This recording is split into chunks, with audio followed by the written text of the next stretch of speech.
6, 7, 9, 10. This is Des. 1, 2, that's better. 1, 2, and Harmy's here. We Yes, can. we can. 1, 2, 3, 4, 5, 6, 7 wins for Karidan Pawi this year. Okay. Only in round 5. He did not win the race. One Carolyn Powie. There's only one Carolyn Powie. Doesn't quite fit.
We welcome you to Qatar, the Losail International Circuit. This is round 6 of the PETRONAS Asia Road Racing Championships, and this is where the season comes to an end.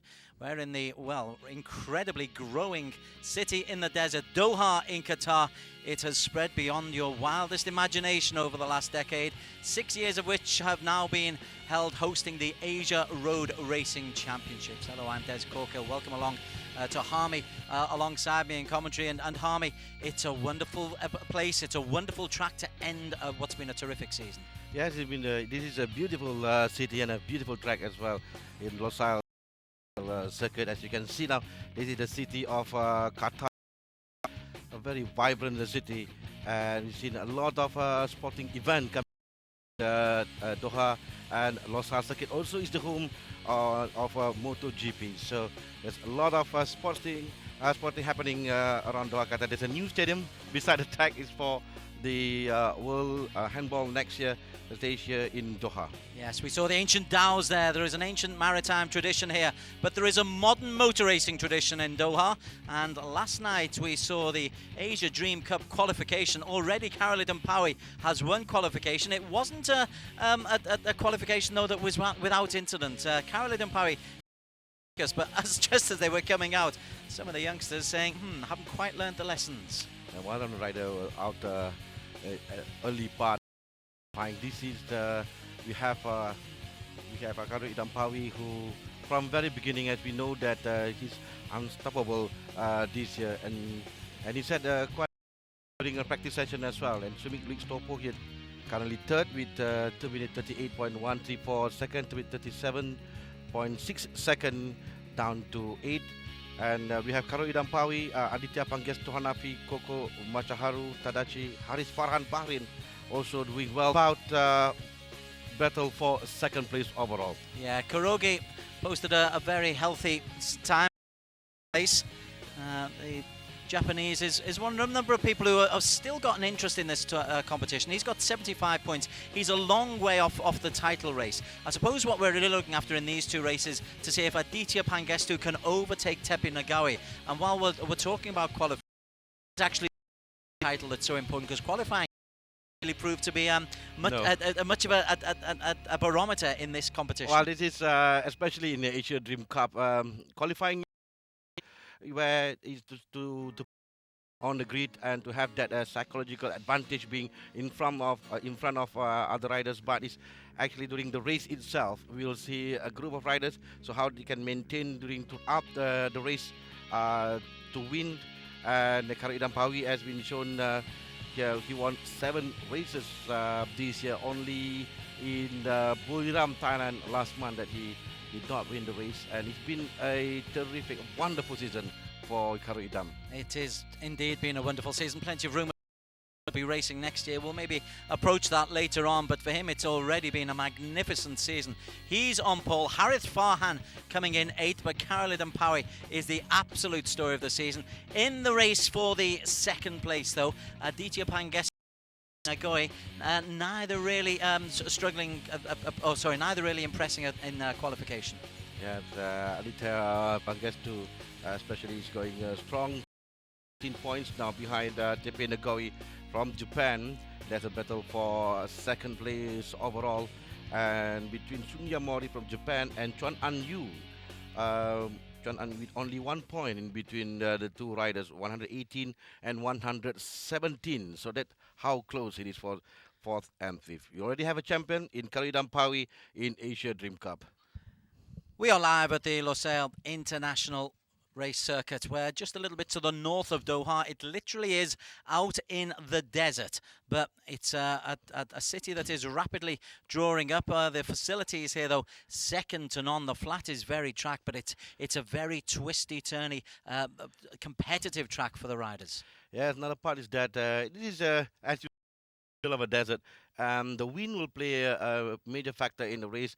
There will be crosswind around certain parts of the track, and that will, yeah, as you can see, there's very windy out there on the track, and the time now is only 4 p.m.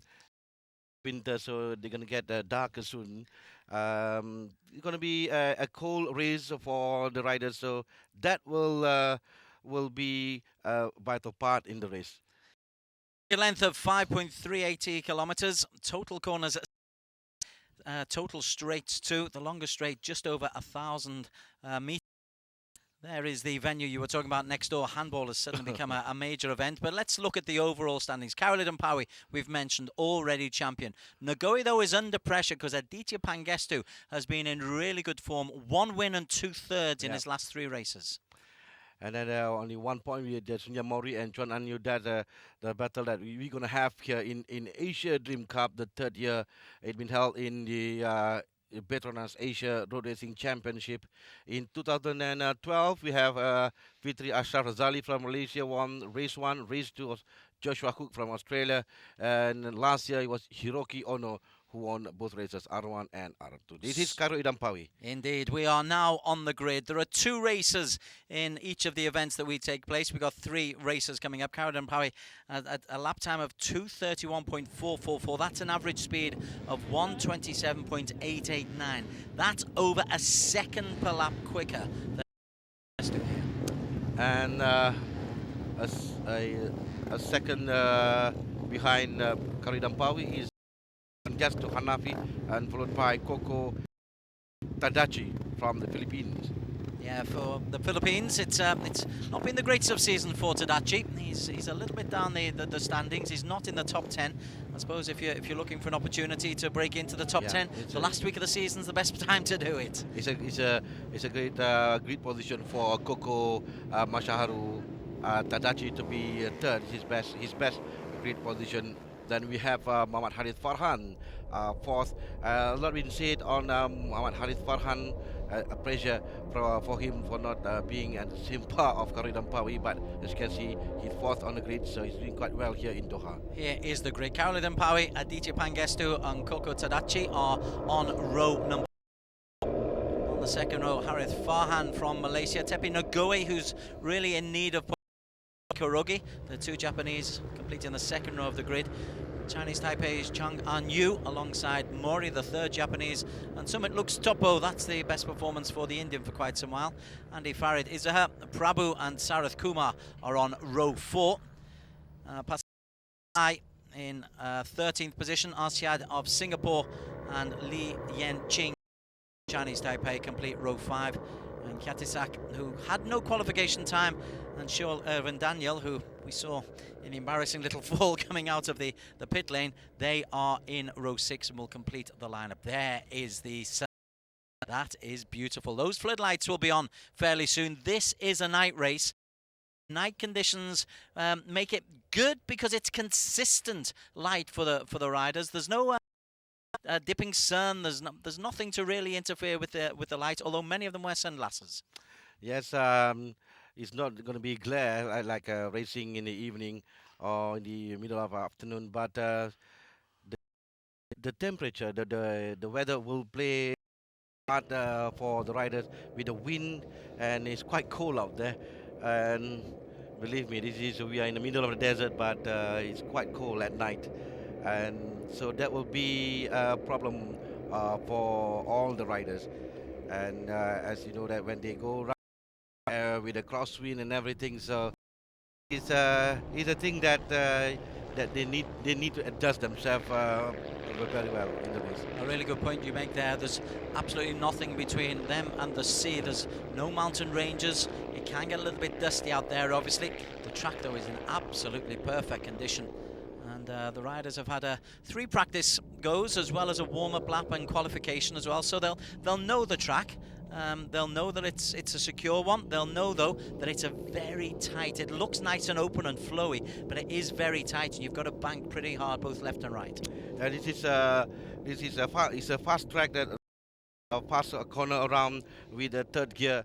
So the rider will be on the 3rd gear with these bikes around 80 km/h going through and then there's a lot of overtaking opportunities. So in this race, especially in ADC, it's gonna be very close, because we have seen a lot of battle, 10 riders fighting for P1. So we're gonna expect to see the same again here in Doha, Qatar. Indeed. If you've not had a chance to catch the Asia Road Racing Championships, where have you been all season? This is round 6, but you will find in the Asia Dream Cup, which is for up-and-coming youngsters, that they do get very congested. The bikes are absolutely identical, so it's all durability.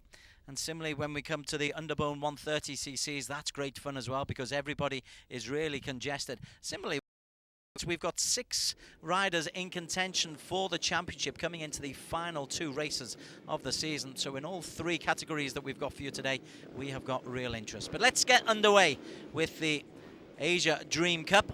Karel Idampawi, where he's been all season, on pole, leading the way. The real question is if Aditya Pangestu can get the better of Tepe Nagoi to take second place in the overall championships. Well, only 13 points between Nagoi and Aditya Pangestu Hanafi from Indonesia. So there's 50 points maximum for the both races here in Doha, Qatar for grabs. So we are waiting the start of ADC Cup final round, race 1. And we are. Karel Idampawi gets off to a terrific start. Alongside him, Coco did well as well. Aditya Pangestu made also a solid start as well. So the first 3 doing well to get off the grid pretty quickly. And it's actually Tepe Nagoi who's come from the second row of the grid, making the good tight line on the first bend. But Karel Idampawi is the nothing this fella cannot do. It's a great start by Karel Idampawi. Had a slipstream coming straight to the first corner. But I must say it's a good start as well for Tepe Nagoi. A fantastic start for Nagoi, bike number 5. Now it's a second in front of Aditya. Indeed. So there is Tepe Nagoi just as he banks hard right. Kurugi right behind him. So the Japanese are the 2 putting the pressure on Karel Idampawi. But already Karel Idampawi, who was over a second per lap quicker on qualification than his rivals, already he's pulling away. And it's almost like he's got some extra horsepower on that machine. But that is different between Karel Idampawi and the rest of the riders in EDC. In practice session as well, he did a second faster than the rest. So we can see now that he already and Tepe Nagoi, and Nagoi especially from Japan, for the past 2 he's always been a Japanese rider who won the title for ADC, but this time we have Karel Idampawi. Now at least for Tepe Nagoi, he wants to be in second place in front of Aditya Pangestu. These 125cc bikes as they come into the left before the last hard right. Coming into the home straight in just a short while time. It's a 5.38 kilometer circuit, and already it's a bit of procession with Nagoi in the wake of Karel Idampawi. Behind them, Coco had a reasonable start. He's in that top 5. Also, though, Kurogi is in 3rd position, but this is a procession from Karel Idampawi with Tepe Nagoi. And it's not the kind of race we're used to seeing. We're used to seeing bikes 4, 5, 6 abreast, but Karel Idampawi has got off to such a super start that it's difficult to see anyone doing anything better than him. 7 laps. Well, this is a race because it is a full track, 5.3 kilometer in Qatar, and then the time that they said before this 2 minutes 31 seconds. That's the time that 2 minutes 31, 2 minutes 32 seconds. That will be competitive in this race. And already there's a gap between Karel Idampawi and also Sunja Mori, who is now currently second. He set the fastest time during the lap before, and he's second now behind Karel Idampawi in front of.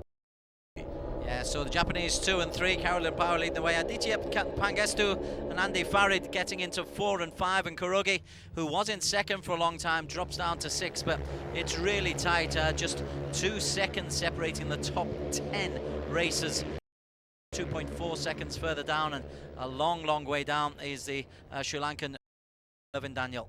But Karel leading the way, and it was leading by 0.7 of a second. Remarkable. Now we have 1, 2, 3, 4, 5 bike between the 1 second in between them. Only that Karel Idampawi, who is now in front of the rest. of 0.7 second in front of Sunya Mori.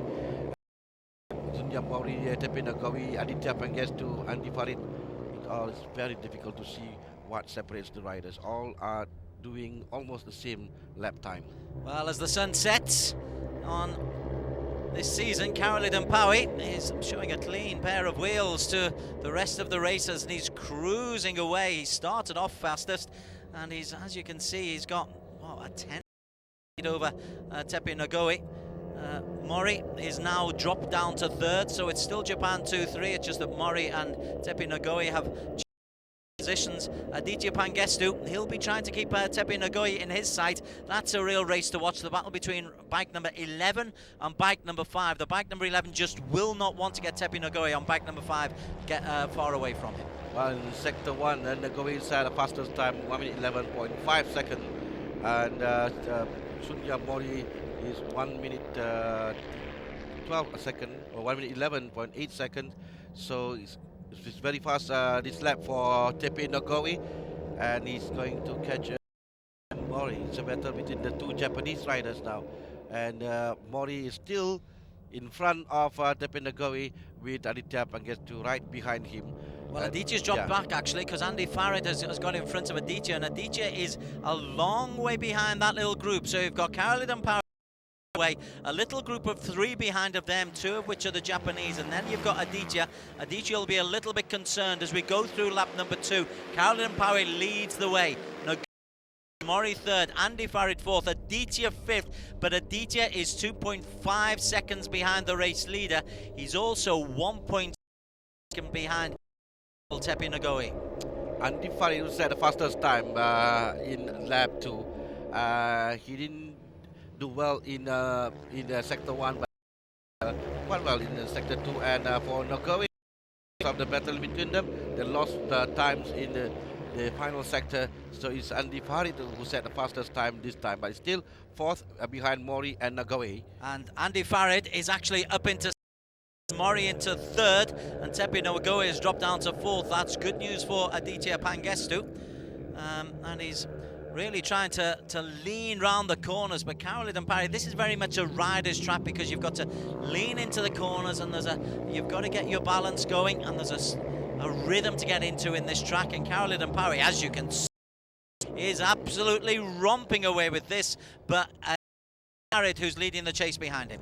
It was 1.2 second Caroline Power in front of this group, and less than a second between Nagoi Mori and Andy Farid Istiha from Indonesia. But as for Caroline Power, we can see the racing craft.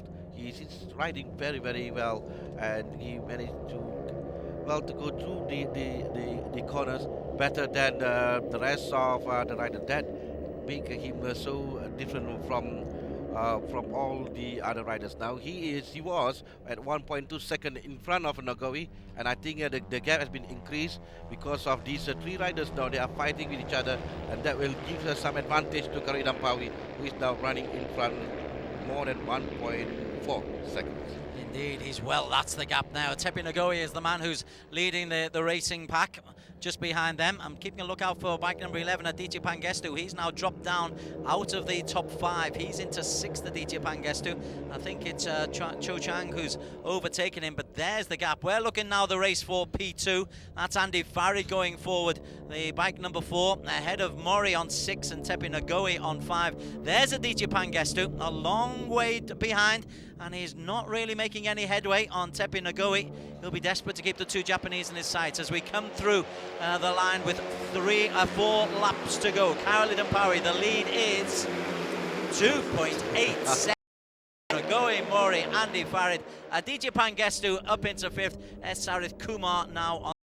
Well, he was 1.2 seconds faster than all the other riders in the previous lap. Now it is 2.4 seconds. He just set the fastest time with 4 laps to go. 9.65 seconds. So just imagine if he can go a second faster than with 4 more laps to go, so he can go even further in front. Aditya Pangestu has got himself back in with that chasing little group.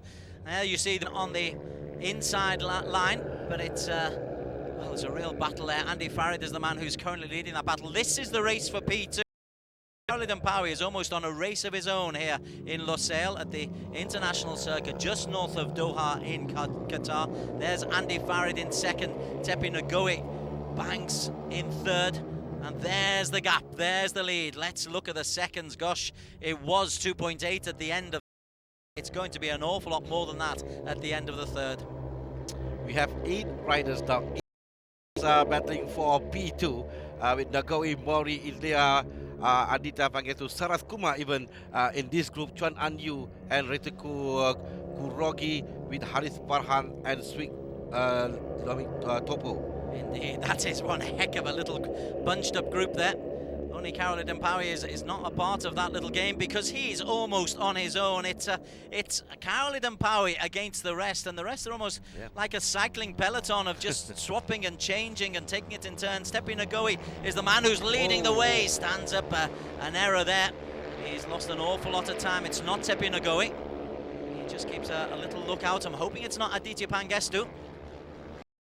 Aditya Pangestu will be hoping it's not Aditya Pangestu. It's not. Aditya in fifth. Tepi Ngoe leads the way through. So this is his best performance of the season. He's up in third place, and Mori group as well. So we have only now 7 riders in this group, as you can see now to the end of the season, and some improvement on the riders, especially Karol Idampawi. He's on improving himself. He's through the line. He's leading now, and we're counting slowly. 3.7 seconds. Ngoe second, Andy Farid third, Sarath Kumar fourth, Aditya holding on in. Kurugi, who was in very much who dropped out of that little group, into 9th place. But gosh, this is a lesson. Aditya Pangestu has now got him through in 2nd place, and as we're at the midpoint of the race, this is possibly a good move, Harmy. Yes, it is a good move for Pangestu, but he has to run away from this group, and we have a huge group, and none of them can get away. They will not let that happen. With Karol Idampawi leading the race very far, 4 seconds in front. So this is better for P2 with one rider now trying to get away from this group. He will not. He tried, but it's number 11. Aditya Pangestu, Handafi from Indonesia, and all of them are doing at around 2 minutes 33 seconds. The 7 riders behind with Karol Idampawi 32 seconds, more than a second faster than the rest of this group. So this looking at this is our focus now, because it's a battle for P2, 7 riders in this group. Yeah, we're already seeing the quality of Karol Idampawi. Remember, these machines are meant to be identical. There's Aditya Pangestu, a little bit of breathing space between him and Tepi Ngoe. In fact, it's not Ngoe in third. Andy Farid, who's got a little bit ahead of Tepi Ngoe. Aditya Pangestu, just to put this in context, in the overall championships, Karol Idampawi is the champion. Tepi Ngoe has got 159 points. Third on 146, so he needs to make up points. There's only these 2 races left, and we're halfway through the first of them, and Pangestu currently in 2nd spot. He need to be here to collect 20 points, and then that will at least closing him behind Ngoe, and we have another race after this in race 2. And at the moment right now, there's advantage for Pangestu, but Ngoe is just right behind him, and based on the timing page, I can see Ngoe is not that far, and now he's got into 2nd spot. The race right now. Perfect comments there, Harmy, because Tepi Ngoe saw that Aditya would make a little bit of headway, and he's got himself back into 2nd spot. Karol Idampawi is a distant figure as he goes across the start-finish line in 1st place. The gap Ngoe is 5.54 seconds. We have not seen this kind of dominance in this class of race before. Well, what can we say about Idampawi? In front of the rest of the group before this, and now it's 5.5 seconds, almost 2 seconds in only 1 lap. He's doing 2 minutes 32 seconds, while the rest of the rider doing 2 minutes 33 up, and also 2 minutes 34. That's why he's now current 2 seconds in front. Yeah, he can do his own time, his own. And that's the specialty about Karol Idampawi. He's racing there in front alone, but he is making even going faster and making a better timing than before. We thought he's going to slow down because being in front of the group that far, but he's not slowing down. He's increasing his lead now by 5.542 seconds. Indeed, the race for second is actually really interesting there, because the two key components, the two competents for second spot, Aditya Pangestu and Tepi Ngoe. That's Ngoe going on the inside of Aditya Pangestu, where 2.5 laps to go. It's Ngoe in second, Aditya in third, and this is a battle royale. This is the real interest in this Asia Dream Cup race number 1. Bike number 5, bike number 11 going wheel to wheel, toe to toe, and this is going to the finishing line, Harmy. As the 7 riders now battling for P2. It is very important for Pangestu to be a second here, to at least get 20 points and 4 points in front of Ngoe if Ngoe finishes in third. But don't forget about Chon and Sarit, Kumar, Sunya, Mori, and Haris Sumik. All of them can be in the P2. They certainly can. But at the moment, Aditya has just lost a little bit of his head. Farid, who's got in there. The P2, or the second place, is changing every other corner. At the moment, it's Andy Farid. Oh, gone wide. Yeah. Is it Ngoe? This is the battle for P2. No, it's Andy Farid. Yeah. Andy Farid, who went wide, and he's actually lost his place. This is the second group, because Karalit Mpawi, we need a separate set of cameras for Karalit Mpawi as he goes through the start-finishing line. His lead is massive. We count slowly. It's increased. It is 8.42 seconds. Chao Angyu in third. Andy Ngoe fifth, and that's great news for Aditya. Ngoe once again on that home straight, powered through into second spot. Well, they're going side by side now, these 7 riders. Forget about Karuhida, because he's now 9 seconds in front of this group. And it is a real battle between Pangestu, Chuan Anyu, and Farid Tepi Ngoe down to 5th right now. And we have number 5 up back in second place. And then there you go, number 11, Aditya, right there with Tepi Ngoe. I think they're just keeping a real eye on each other. As soon as one makes a move, the other decides he's got to come through the pack. Aditya Pangestu, though, is the man more in need of the points than Tepi Ngoe, and they are literally side by side. It is Aditya in second, 8.4 seconds behind, and we're just concentrating on when Karalidam goes across the start-finishing line. We'll tell you. Well, for not forgetting Junya Mori and Chuan, because only 1 point separating these 2 riders, with Junya Mori 118 in 4th place, Chuan Anyu in 5th place with 117 points. So at the moment now, Chuan Anyu, bike number 8, is 3rd or 4th, and we have Junya Mori also in this group. So it's going to be difficult for us to see who will be second, because these 7 riders, anybody can be there. We are on the last lap. We're midway through the last lap. Aditya Pangestu's made a really good move there. Going up alongside him is Mori. Tepi Ngoe is a little bit off the pace. Aditya currently in second spot as he comes round the sharp right into the long right-hander. Karalit Mpawi is somewhere in the distance. We will actually need to catch up in a while. There is Karalit Mpawi coming into the last right-hand corner. He's coming into the home straight. It's a magnificent victory for Karalit Mpawi. He is, I think, more than 10 seconds in front of everybody. We can't see the group. That's the group. The group comes behind now. Can Aditya get Aditya, bike number 11, as Karalit Mpawi goes across the finishing line? He's won it, but who's second? Well, this is the battle. Aditya's lost out a little bit. Aditya will get second spot, but it's really tight. Aditya ahead of Ngoe, Chuang in 4th, Harith Farhan, his best result in 5th, and Sumit looks Topo in 6th. But Aditya and Tepi Ngoe, they were always staying close together, Harmy.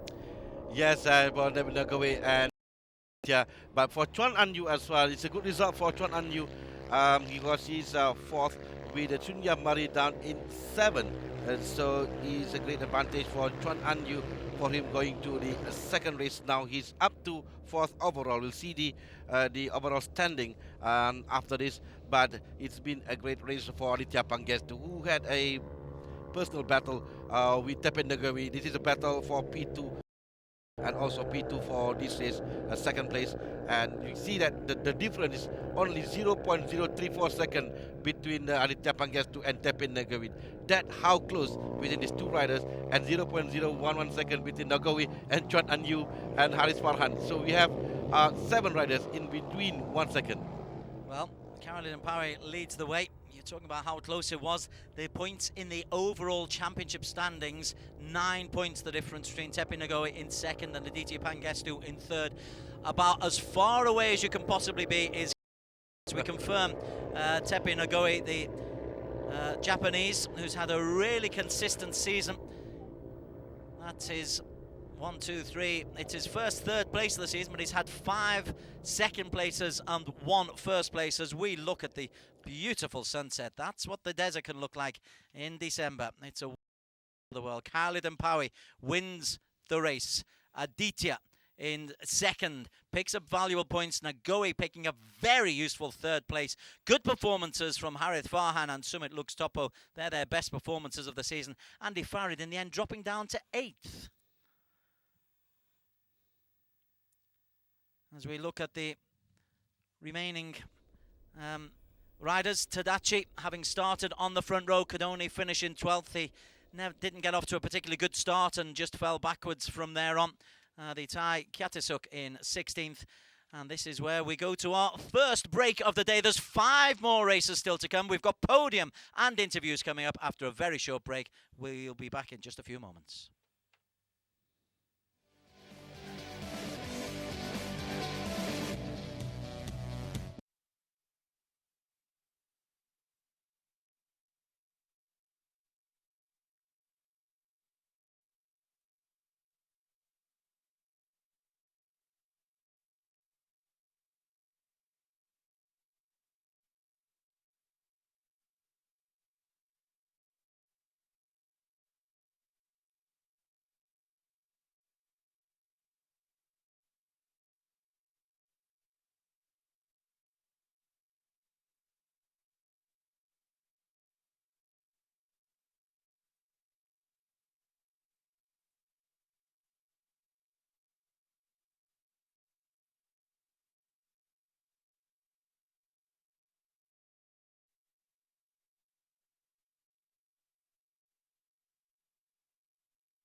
The sun is setting, the floodlights are on. This is the PETRONAS Asia Road Racing Championship finale. We are at the Losail International Circuit, just north of Doha in Qatar. It's beautiful. It's desert now, but the building is coming up the coastline, and some of the buildings to support the international race circuit here. It's a fabulous facility, particularly with the floodlights on. And we've had a cracking race to get us underway in the first of 6 races taking place tonight. We had race number 1 of the Asia Dream Cup, and we had a remarkable performance from Kyle Power. We've been saying this all season. He's on pole, right of your picture here, and from pole until the finishing line, Harmy, he was just magnificent. His winning margin, 10 seconds. He did faster. He was fastest in practice, also in practice too, and he was a second faster, a 2 second in fact, than any other riders in all sessions. So we can see in this race from very beginning, he's already away, and there's already gap between him and the rider in second place, even in lap 1. So that is something unusual for ADC. They normally in a huge group, all the riders, but from 1 second, 2 second, and then coming up to 3.4 second in lap 3, and going up to 5. So there's no stopping Karidampa. The thing that in this race, the battle for place. At first we have 4 riders battling hard in front in this group, but then another 4 riders joined this group. So we have at first 8 riders, and in the end it was 7 riders now battling for P2. Aditya Panggestu, Tepin Negawi, Chuan Anyu, Haris Farhan, Swinglet Topo, Chunya Maru, Andi Farid Izliha, Saras Kumar, they are all battling for second place, second place behind Karo Idampawi. And there they were, all in a line. The 2 bikes that we were looking out for most of all were Aditya Panggestu from Indonesia and Tepi Nagoe, bikes number 11 and 5 respectively.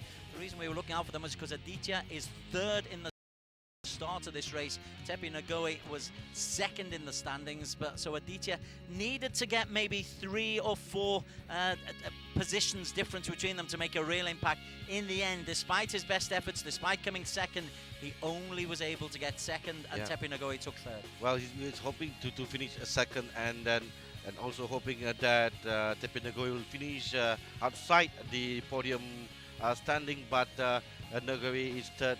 Well, at least 4 points threat between these two.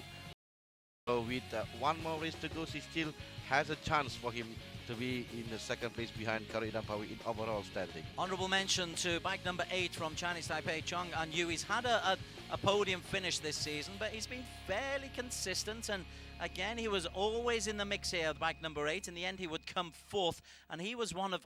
It's a remarkable sight to see all 7 of those riders putting pressure, not on Karo Idampawi, but on each other. Karo Idampawi, by this stage, 9.805 seconds clear. We have not seen a start-to-finish win in the Asia Dream Cup this season. Well, we have this type of racing ever since the ADC started 2 years ago. And this is what the normal scene of Asia Dream Cup at the finishing line. But this time around, that was the battle for P2, not P1, because P1 2nd in front everybody. Karo Idampawi from Malaysia. Very almost. Okay, so there's race number 1. Yes. We are onto the podium, and it's a familiar sight to see Karo Idampawi. What of the future for Karo Idampawi? Well, there's a lot of talks around the paddock on Karo Idampawi. Where will he be next year? He's only 16. Karo Idampawi, well, he said he will go somewhere for racing, perhaps in Europe, but he will still be racing in Malaysia, in the Malaysian Cup Prix, that is for sure.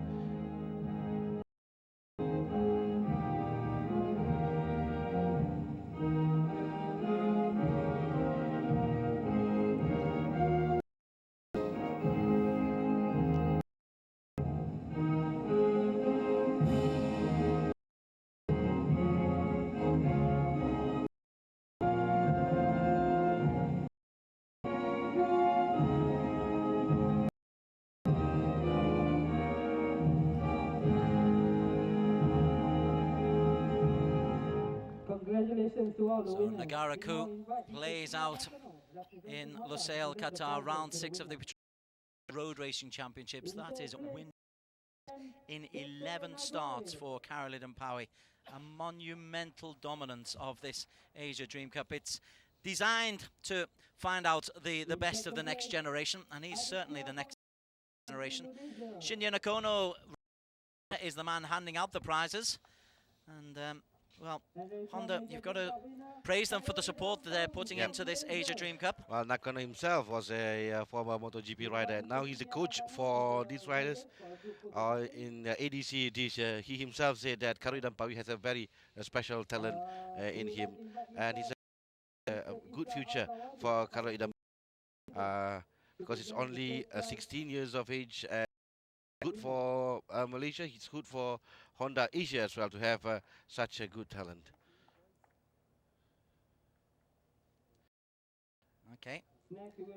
This two sets of trophies. One from the championship and one from the circuit. The Losail circuit is it really is a beautifully appointed circuit, and Qatar is using sport to try to generate interest in this part of the world. Obviously, we've got the little match of the World Cup coming in the world, but we're starting with motor racing, and this is a really good facility. In Qatar, but in the Middle East, we have in Bahrain, in Abu Dhabi as well, a good track. But Losail is known now for this track for the MotoGP, and World Superbike also been held here, and it's a good effort by Qatar to promote motor racing here. Okay, talking about promoting motor racing, Khalid Dampawi is doing a fine job himself. I hope we'll be able to give you the official overall championships in just a moment. I've got my fingers and toes out just counting up. It's easy with Khalid Dampawi because he's clear and is already the champion. Gosh, our cameraman can't get enough of that. Khalid Dampawi, 260 points. That's a massive lead. Tepi Ngoe still second. 9 points, though, ahead of Aditya Pangestu. So can't really afford too many slip-ups. In fact, he can't afford any slip-up in race number 2, Harmy. Yep. And then we have Aditya Pangestu, and then we have Chon Anyu and Chunya Mori. Now Chon Anyu up in 4th. Above Chunya Mori. He was Mori who was 1 point in front of Chon Anyu before this race. It's been a long old season. This is race number 11 of 12, round number 6 of 6. It's a season that's taken us from Malaysia into Indonesia, Japan and Thailand, and now we're finishing as the in Qatar. Yeah, we still have one more race to go in ADC in race 2, and 2 more races in race 1, the Underbone 130 and Super Sport 600cc. Luckily, they've got floodlights here because that sun isn't going to last too much longer, is it? Indeed, though, we have real attractions of this circuit, and the lights, many might think that they'd be shining into the riders' eyes, and some of the riders actually use sunglasses when they're racing, but it's a very even light. I was out on the track myself yesterday, and there's no shadows, there's nothing to take you by surprise, so it's a remarkably pleasant experience. Yes, there is a... Okay, I understand the riders have made it into the press conference room. Our hard-working Wheeling will be asking the questions of the Khalid Dampawi, Aditya Pangestu and Tepi Ngoe.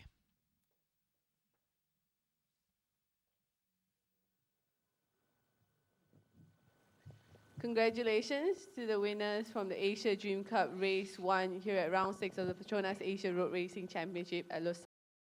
In first place, we have Khalid Dampawi. In second, Pangestu Hanafi from Indonesia. In third place, Tepi Ngoe, Japan. So Cairo, impressive win today. You managed to pull a 8-second gap from the rest of the riders. So tell us, how was race 1 for you today? Pertama sekali, saya bersyukur Alhamdulillah dan terima kasih kepada mekanik saya, ibu bapa saya dan kawan-kawan saya yang telah banyak mendoakan kejayaan saya. Dalam peran tadi, agak mudah bagi saya kerana tiada saingan yang sengit dan saya cuba konsisten sampai ke final, Alhamdulillah. Thank you, Cairo. And for Aditya, you had a slow start.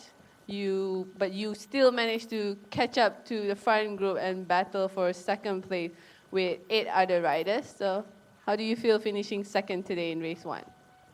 Saya ucapkan alhamdulillah, terima kasih kepada mekanik, ibu bapa saya dan kawan-kawan yang telah mendoakan.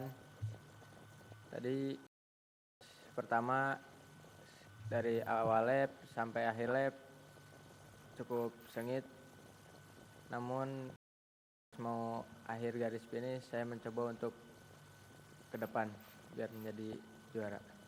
Terima kasih. Thank you, Aditya. And Nagoy Sensu, this is your first time racing here in Qatar in a night race in cold temperatures. So how was race one for you today? 金曜日からの練習で夜の練習っていうのが初めてでとても楽しくレースウィーク過ごしてたんですけど、前回タイで表彰台に上がれなかったっていうすごい悔しい思いがあるんで、今回はどうしても表彰台に上りたいっていう気持ちが強かったんで、1周目からプッシュしてどんどん詰めていったんですけど、1周目にミスしてしまってカイラル選手との差が開いてしまって、そこから追い上げようとしたんですけど追い上げきれずに、表彰台圏内には入ろうと最後まで頭を使いながらゴールできて、ギリギリですけど表彰台に乗れたんで、次はカイラル選手を逃がさないように頑張っていきたいと思います。ありがとうございます。 Thank you and congratulations.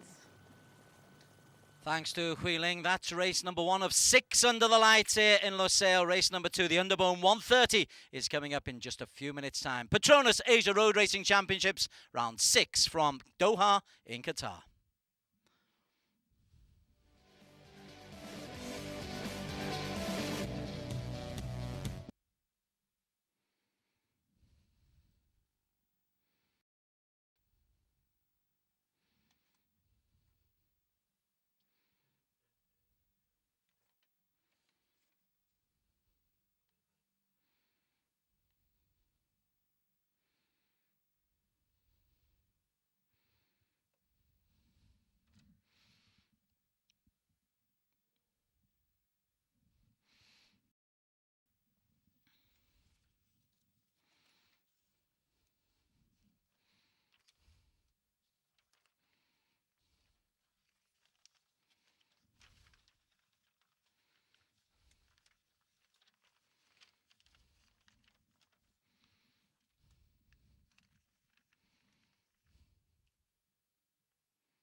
We welcome you back to the Losail International Circuit. We're just north of Doha in Qatar. It's round 6 of the PETRONAS Asia Road Racing Championship. Coming up next is the Underbone 130cc. The track they're going to race on is 5.38 kilometers. Harmy, could you round the track? Well, this is a 5.380 kilometers, 16 turns. This is the front straight line going to the... This is where the rider will reach up to 270 kilometers per hour. Now down to third gear, 120. Right when they're now going to the turn 2. Still in third gear, 80 kilometers per hour. You can see now this is quite a fast track now, going straight from up to fourth and fifth gear to 200 kilometers per hour, going to turn 4. That's a short turn 4 and turn 5. The third gear with 80 to 100 kilometers. Here you go, a long corner of turn 4 and turn 5, and going straight to turn 6. Now the rider will all go down to a second gear here. Now up to third and fourth gear, going straight. Third gear, 80 km/h, turn 7. This turn 7. Then going to turn 8, up to third or fourth gear, down back to third gear in turn 9. It's a tricky part, the technical part of the track. You can see left and 10. Now after the 10, corner, and then up to third, fifth gear, 200 km/h. Going to turn 12. Turn 12 and turn 13 with fourth gear. And going to the 14 with the third gear. Turn 15 with 130 km/h. So there's a lot of maneuvering involved. There's a lot of corners. It's an advantage for the Honda machine, this part of the track. But the long straight always belongs to the Kawasaki. It has a high top end. The long straight for the Kawasaki can go up to 270 km/h. We're on board there with Makoto Inagaki on the 600cc. The 600s are coming later on. First up, though, we're going to see the Underbone 130s. That saw there was around about 204, 205. The Underbones will come at around about 231, but the lines that they take are identical. And it's a very tight circuit. There's the long straight along the front, but come around the back, 16 bends, 10 to the right, 6 to the left. It's very technically taxing. Yeah, that's the thing here for the Super Sport 600 this year, of course, that we'll be watching and talking about it. And after this, it's an advantage for Kawasaki, some part of it advantage for the Hondas, and some part of it advantage for the Yamahas. So okay, let's talk about the Underbone 130. We'll talk about the 600s later. This is qualification. Now, Gupita Krishna, he's the overall championship leader. If he just gets second place in one of these races today, he will be the champion. And Gupita is actually he's set up 231.713. He is the fastest on pole after qualification yesterday, Harmy. yes, for Gupita, second in this race, Norisman third. He will win the race, and but if Norisman win the race, and he's a second, Gupita will not win the race because between the Norisman and Gupita, Gupita has 3 wins so far.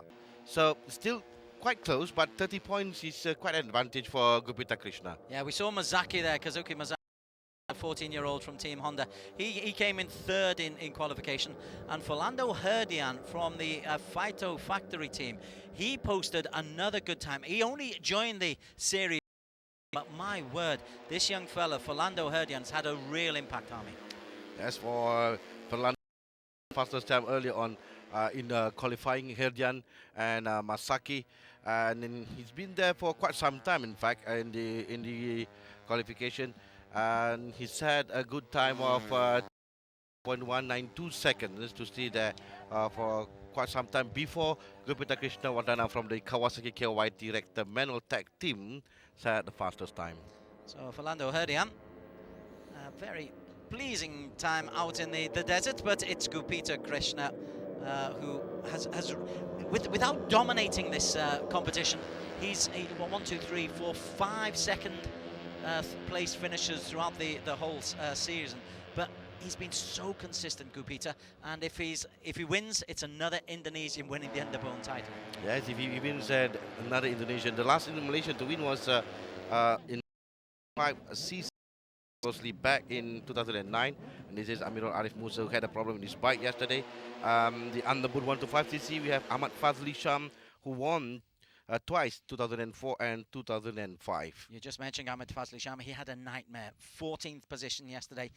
His best lap time, 236.514. That's nearly 5 seconds behind the Gupita the Krishna. 2 former champion, because Afendi Rosli also, who was a champion back in 2009, is at place. So just above Ahmad Fazli Sham. We have 4 riders on the track, on the grid for Underbone 130cc. Okay, this is the Losail International Circuit. That's how it start finishing line. They go clockwise. It's 5.38 kilometers. Total corners 16. Again, these in the Underbone 130, it's 7 laps of the track. This is race number 1 of 2.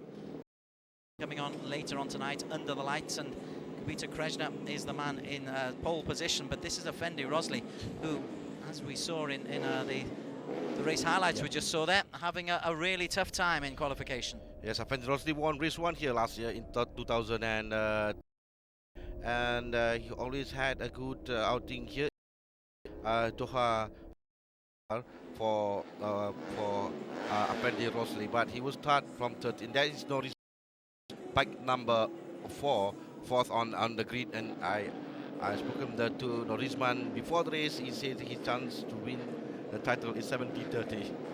Okay, let's actually get on to the circuit and the qualification. And Kupita Krishna Wardana from the Kawasaki KYT team. He is the man who is on pole, 231.713, and we mentioned his seasonal stats. He's had a good season, but no victories. And I understand that down on trackside, Wheeling is able to talk to Kupita Krishna, who is the championship leader and the pole setter. Looking at his profile, though, it's consistent. Well, worst performance of 8th. Just 1, 2, 3, 4, 5 second place finish, and consistency's got him into this position. Let's go down to the pit side, where Wheeling is talking to Kupita. Sorry to interrupt, guys. I'm here on the grid here with pole position and championship leader Kupita Krishna. So, big day for you today. How do you feel right now? Saya ingin menjadi juara di Arrc ini 2014 dan saya ingin menjadi juara di race pertama ini. So you've been racing in the Arrc for 3 years already. So this is your 3rd year. So how do you feel like Qatar you can do it today with 30 points gap from Norisman Ismail? Saya yakin untuk menjuarai Arrc di 2014 ini, dan saya ingin mempunyai poin penuh. Thank you and good luck to Kupita for the race. Army, I need your help. Yes, but I can really hear Kupita just about he said that he's confident that he will win the title and to gain maximum points here in Doha, Qatar, by being on the grid on pole on the grid. So it will be an advantage of. Now his bike is also doing well, and a lot of riders say that Kawasaki's bike is difficult to beat in the Underbone. Let's look at the profile of Philando Herdian. He only joined in the second races in Japan, in Suzuka. Since then, he had one disqualification, but that is a really impressive run of results. 2/3, and he's and a P2 here today. This is a good young rider. Yeah, the DNF in Thailand in race 2, but he was 3rd before that, and coming here in Doha, Qatar to be a 2nd on the grid. This is great for Herdian. Okay, Mazaki, this is my favourite. I think the highlight of the season was that first place in Autopolis in Japan in front of his home audience. That's my standout moment for the Underbone 130cc season. In fact, Masaki is 4th overall with 110, only 13 years old. He's 110, 3 points behind Taiga Hada in 3rd place. Who would ever thought that Japanese rider will be in the top 5 in the Underbone category? It's almost exclusively for the Southeast Asian riders, but we have the 2 Japanese now, 5 in the Underbone category, Hada and Masaki. And Masaki also had a great season. This is his 2nd season in the Underbone category, and well, he's now learning the curve and doing quite well. And this is Norisman. Okay, this is your favourite. I've got my favourite, Mazaki. This is certainly a fella who I see you talking to him all the time. Well, he was a champion in Malaysian Capri, and he had a good chance. He said before the season, to do double this year. Let's see if we can say anything to working hard down by trackside. Alright, and here 4th on the grid today we have the best candidate to compete with Gupita for the championship, Norisma Ismaila. How are you feeling right now? Right now I'm feeling a little bit nervous because this is on the first race. Maybe I will do the best to win the race to collect the maximum point today lah. Thank you, Norisman, and all the best. Rizman Ismail there, very happy. This is something new we're giving you of talking to the riders. As you can see, sometimes a little bit reluctant, but no, Rizman, he'll talk to anyone at any time, even you, Harmy. This is Izzat Zaidi. Look at his season, and it's been a frustrating old season. There's too many DNFs there for his liking. 4 did not finishers. Yes, Izzat cleaned his title 115cc in the Malaysian Cup Prix for Izzat Zaidi. He's had a great season in Malaysia, but not in Asia. So at the end of this season, I think it's going to be great for Izzat Zaidi next year. Okay. His best pole position, P5 so far this year. Yep, as we move a little bit further down the line, this is Amrul Arif Musa. Now, Amrul Arif, last time out, he won race number 1 in Buriram, and has got the ability, the 24-year-old. Yes, he won here, in fact, back in 2012, race 1 and race 2. So he can do it. Amrul Arif Musa, the former champion in Malaysia as well. We know that he can win any races that he wants, Amrul Arif Musa. And sometimes just the luck not on his side. Also, starting today, 6th on the grid. So I think he had a good chance to be on the podium. Okay, so they're the first 2 rows of the grid. On first of row number 3 is this is Hockey Cristianto, who often is there or thereabouts in the middle of the race and rarely seems to get the rewards he deserves. 5th is best position so far this season. Hockey from Indonesia riding for Malaysian team. Hockey Cristianto this year. 5th is his best place in the race. And that was in Thailand in race 1 and race 2. So he's doing well the later part of the season. So perhaps in Doha, Qatar, he will try to be the top 5 once again because it's going to be difficult in this race. Moving a little bit further, Ahmed Fazrul Sham, the 2 brothers, 30 years of age now.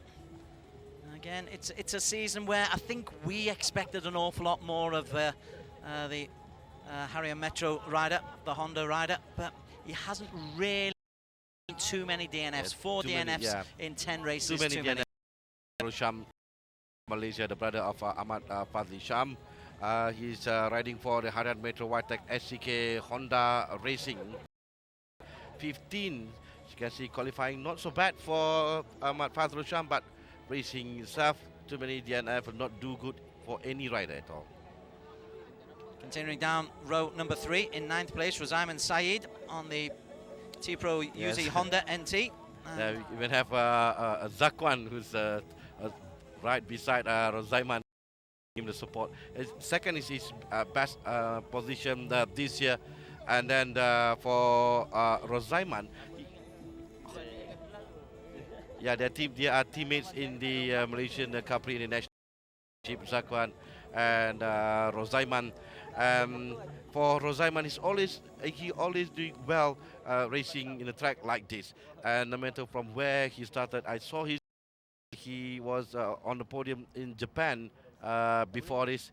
So that's Zakwan had a huge confidence his own race after this, and beside Rozaiman's side, Rozaiman is 9. Okay, let's just interrupt that coverage. I think we can just have a little look back into the history books. This is the 6th time that we've been here in Losail. And if we look at, well, 2010, Yamaha dominating, and 2011 as well. Once we're into 2012, it was the Hondas of Amrul Arif Musa. You mentioned him already, picking up back-to-back wins in 2012. Yeah, Rafi, in the 2011, it was the year for Chipto. He won almost every races in underborn category, and then he went to Moto2 in the World Grand Prix after that. And that was a year for Rafi Topan. Then in 2012, it was Amrul Arif Musa, and last year, Afandi Rosli and Hadi Vijay once last year in 2013. Just Bosley, he's had a nightmare situation because he qualified only third, posting a time of 2:34.974. We'll get onto him in just a short while. Firstly, Reza Favli Yamani from the Faito Factory team. He's the second member of that team. A time of 2:34.433. Not really been featuring in the top 10s much this season, Reza Favli. He had 1/4, 1/8, late starter. He won here in 2010 in race 2, joining the race in Suzuka, Japan, representing Hadi Vijaya, and for our Reza Pahlavi Al Yamani.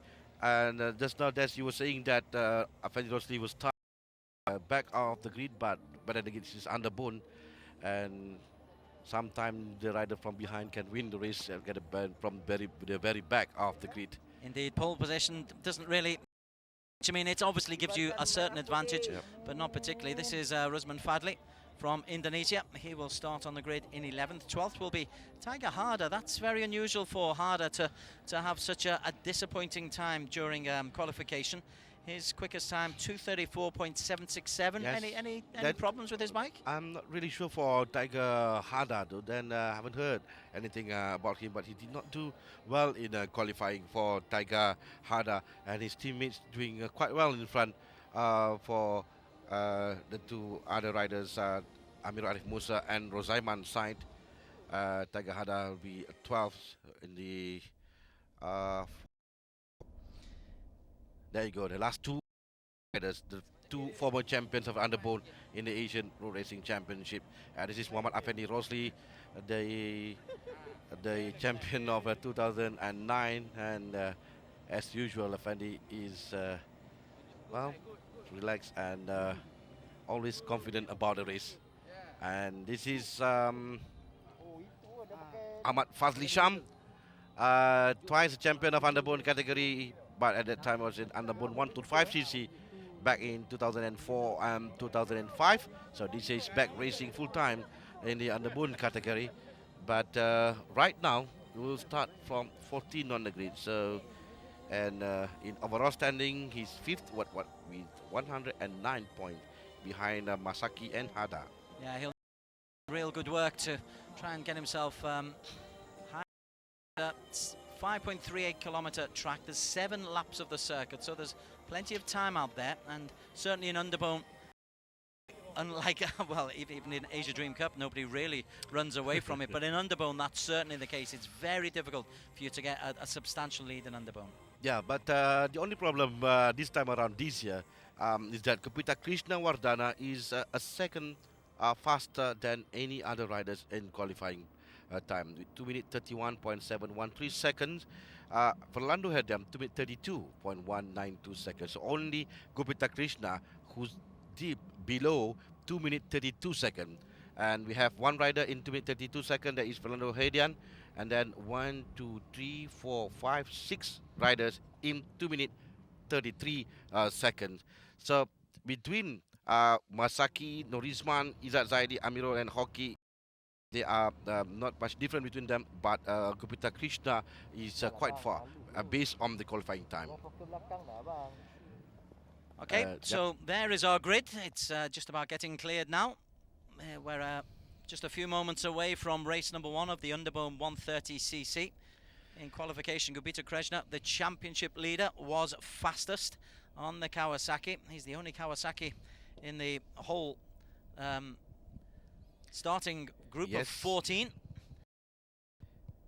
And we have Gupita Krishna leading the pack with 140. Interesting this year is that up till now we still have 4 riders able to win the title, and mathematically we have Hada also has an outside chance to win the title, and Kazuki Masaki himself can win the title. So only that well, realistically is Gupita Krishna and Norisman with 30 points in between them. We have 50 maximum points here in Doha, 25 now and 25 in race 2. So for Gupita Krishna, he needs to win this race for him to clinch the title. and if he finished second with Norisman finish first, so he has to bring the battle into the second race. Okay, this is the warm-up lap, so the numbers to look out for: the man in black on the green, Gupita Krishna, he wears 23. Lando Herdian, who's come really good since he's 61. Mazaki on 38, who occupy the first row of the grid. Second row of the grid, Norizman Ismail, second in the overall standings. If we just shift that up a sec, there we go. Norizman Ismail, second in the overall standings, qualified 233.118. It's an all-Malaysian second row. Zat Zaidi, Admiral Arrc Musa, former winner here. Will he be able to get on the podium this time? Ahmed Fazrul Sham and Rozaiman Saeed are on the third row of the grid. Reza Flag, Rusman Fadli and Tiger Hada on row number 4. And row number 5, well, it's the bad boys. They're the good boys normally, but here they just couldn't get going in qualifying. Fendi Rosli and Ahmed Fazil Sham are towards the back. Maybe they just want to view this wonderful circuit. The lights are on, the darkness as we look at the Underbone 130cc winners last year. Effendi Rosli winning it. Vorapong in second. What's happened to Vorapong so far this year? Hadi Wijaya started, and we know he went out of the season, but what's happened to Vorapong? He had a good season earlier on, but not really sure what happened to Vorapong. He's not here in Doha, Qatar for the Honda Thailand. So we do hope to see him in the Underbone category for Vorapong Malahwan. There's no news about him missing here in Doha, Qatar. Okay, so the riders just getting... Well, they've had practices. They obviously had qualification under the lights last night. They've had a full practice on Friday under the lights, so they're certainly used to the lights, but it still gets a little bit of getting used to because it's such an alien atmosphere. Pleasant though it is an alien atmosphere. It's still difficult for them. Most of them are from Southeast Asia, and with this kind of weather, with a temperature dip, well, I think 17. You keep mentioning this cold. I promise you, Hami, this is not cold weather. Yeah, I know. It's comparative. And it's not cold for you, but it's cold enough for these people with the wind and the crosswind as well. So I spoke to some of the riders. They said it's quite chilly, and that will be some problem for them. You make a really good point about the crosswinds. The flags below us in the commentary position are blowing, and they're blowing in various directions. Yes. It's gusting wind. There we go. There's the yellow and red flags. Again, the red flag is blowing rather gustily. But it's not cold, Hami. It's not cold. I do need to tell you. It is cold for me. But it'll be red hot once Gupita Krishna gets underway, and we'll keep a real close eye on Norizman Ismail. There's Gupita racing into pole position. On the head-on camera, he will be to the extreme right of the grid. There he is on the right. Next to him, Philando Herdiam, and then Mazaki on row number 2. Norizman wears 4. He's right behind Gupita. Izad Zaidi is bike number 28. Amrul Arif Musa, bike number 63. The final riders are just away. There is indeed Norizman Ismail just getting into position very late. So the green flag is waving, the red flag still on the track. Seconds away from the Underbone 130cc race number 1. Gupita Krishna hoping to secure the title. Norizman Ismail hoping to take the final race of the season. The countdown is on. 7 laps of the 5.38 kilometer circuit. It's a super start from Philando Herdian, a dreadful start from Gupita, and Gupita under real pressure, and he's being bypassed by 2, if not 3 of the other riders as we come into the first corner, the sharp right. It'll be Herdian who leads into corner number 1. Yes, it's not a good start for Gupita Krishna. We saw it's a bit slow from the grid, and we saw how Norizman from behind of Gupita Krishna went right in front. Now leading the race, that's number 4, bike number 4. He's in front with Fernando Herdian again with a good start, and he's second right behind. It was behind with Norizman now. Norisman now down to third with Fernando Herdian up there. But the one thing Norisman Ismail wanted to do was get off to a good start. That's what he did. He jumped into the lead. There he is, though. He's dropping back quite alarmingly as Gupita Krishna goes past. Norisman had a great start, but fallen back into, well, he's not in the top 3, 4, 5. He's dropped 6th place. Well, based on the time that and the performance by the riders throughout the race weekend, it's Gupita Krishna who set a good time in all sessions, especially in. And even though he had a bad start, still we can see he's right there in front now, third behind the two riders in front, Fernando Herdian, and also there's another rider behind Fernando Herdian. And then there's is that Riza Palani? Not really sure. Behind, right behind him, because the two bikes. Although it's not. And anyway, it's well, Gupita is the man who's making the run, and Gupita has actually gone on the inside, comes on the inside and takes the lead, although he's just not quite got that, and he's been undertaken himself. So Gupita went from first into second, from first, but he's really turning on the power. A 20 point will just about guarantee him the overall title. At the moment he's in second place is Gupita Krishna. The man ahead of him is including, well, Fernando Herdian is the man who's really challenging him on his left-hand shoulder. And Herdian from the Waito team has had a terrific season since he joined midway through the season. But it's Gupita Krishna who our eyes upon as they come into the home straight for the first 7 laps to go. Gupita in second, Fernando Herdian in third as they approach the start-finishing line. In the 1, 2, 3 as they go through, it's Mazaki. Oh, that's Mazaki. Gupita Krishna, Fernando Herdian, Rosimon Izzat Zaidi's held on to 5th, and Reza Faveli in 6th place. So my superstar Kazuki Mazaki is showing courage and maturity beyond his years as he leads in the early stage of the second lap. Yeah, but we have Muhammad Afendi Rosli, who's at the fastest time in that lap, and is now up to 8 from 13 on the grid for Afendi Rosli. And well, it's a good first lap for Kazuki Masaki, who set the fastest time in qualifying before Fernando Herdian, and also Gupita Krishna, who made a late time in the qualifying, and he's now leading. He was leading the race because it is here comes Gupita Krishna for a while, and back to Kazuki Masaki. Well, fantastic work from Mazaki. Mazaki and Fernando really piling the pressure on Gupita Krishna, who has a little look down at his instruments. Now, I'm looking at to see where Norisman Ismail is, and it looks like he's a long way down the list. He's not in that leading group of 9 or 10, is he? Norisman Ismail is having a torrid time. He's right at the tail end of that group. He's more than 2.5 seconds down on the leader, Kazuki Mazaki. Yeah, the two Haran Metro rider behind is Valdro, and in fact, Norisman is currently last.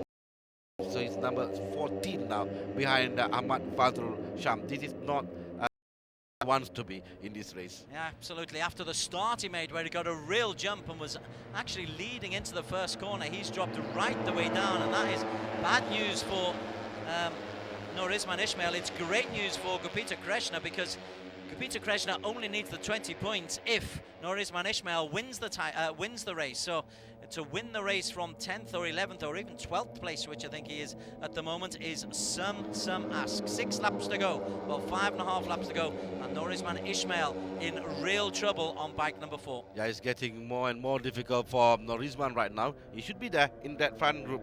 Have a battle really with Gupita Krishna, but he's now right behind his own mates there behind number 14, and in front is Masaki and Gupita Krishna. Well, for Gupita Krishna, anywhere will do the top 3. As they come through the start-finishing line, it's Gupita leads from Mazaki, Fernando Herdian in 3rd. Hockey Cristianto's got up into 4th.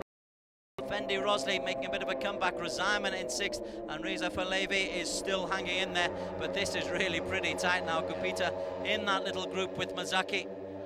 Mazaki, and in 4th place, Hockey Cristianto on the red bike. He always does this, Harmy. He always does this. Can he actually stay the pace this time? It's different here in Doha because of a lot. they only have 8 laps, so they have to attack from the very beginning with Hockey Cristianto in front there. Now we have a huge group. This is Underbone Racing. So in fact, the whole in that group with 11 of the riders now within a second, between Gupta Krishna and Amirul Arif Musa. Tiago Harder has posted the fastest lap he needed to, because at one stage he was in 14th position down there. Temperatures trackside about 26 degrees, so it's not that cold, and the tyres will be nicely warmed up there, but it will get goes on as Gupita Krishna is once again just taken on the inside by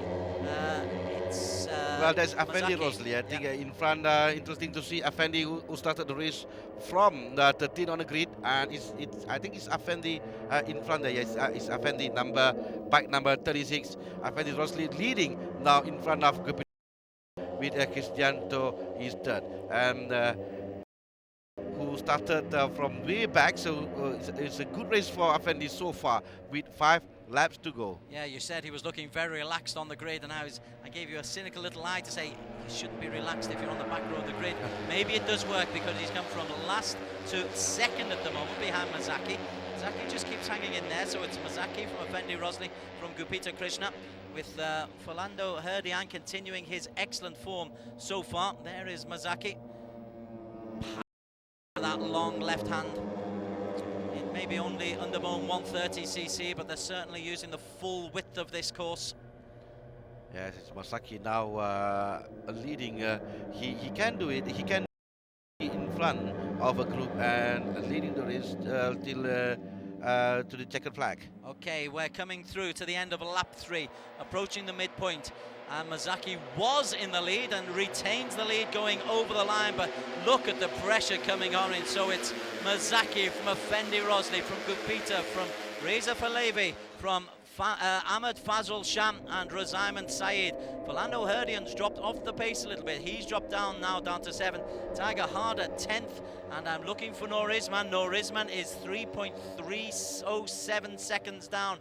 A long way down, Norizman. Yeah, we have Norizman just now behind Ahmed Fazl Sham, but now Fazl only 5th, but Norizman still there. But still there's something behind. wrong with Norizman's vehicle there. Absolutely there is. Look at him, there he is. He's coming around. He's certainly putting the effort in, but this is a lost cause for Norizman Ismail. Yeah, with 3.3 second behind the leader.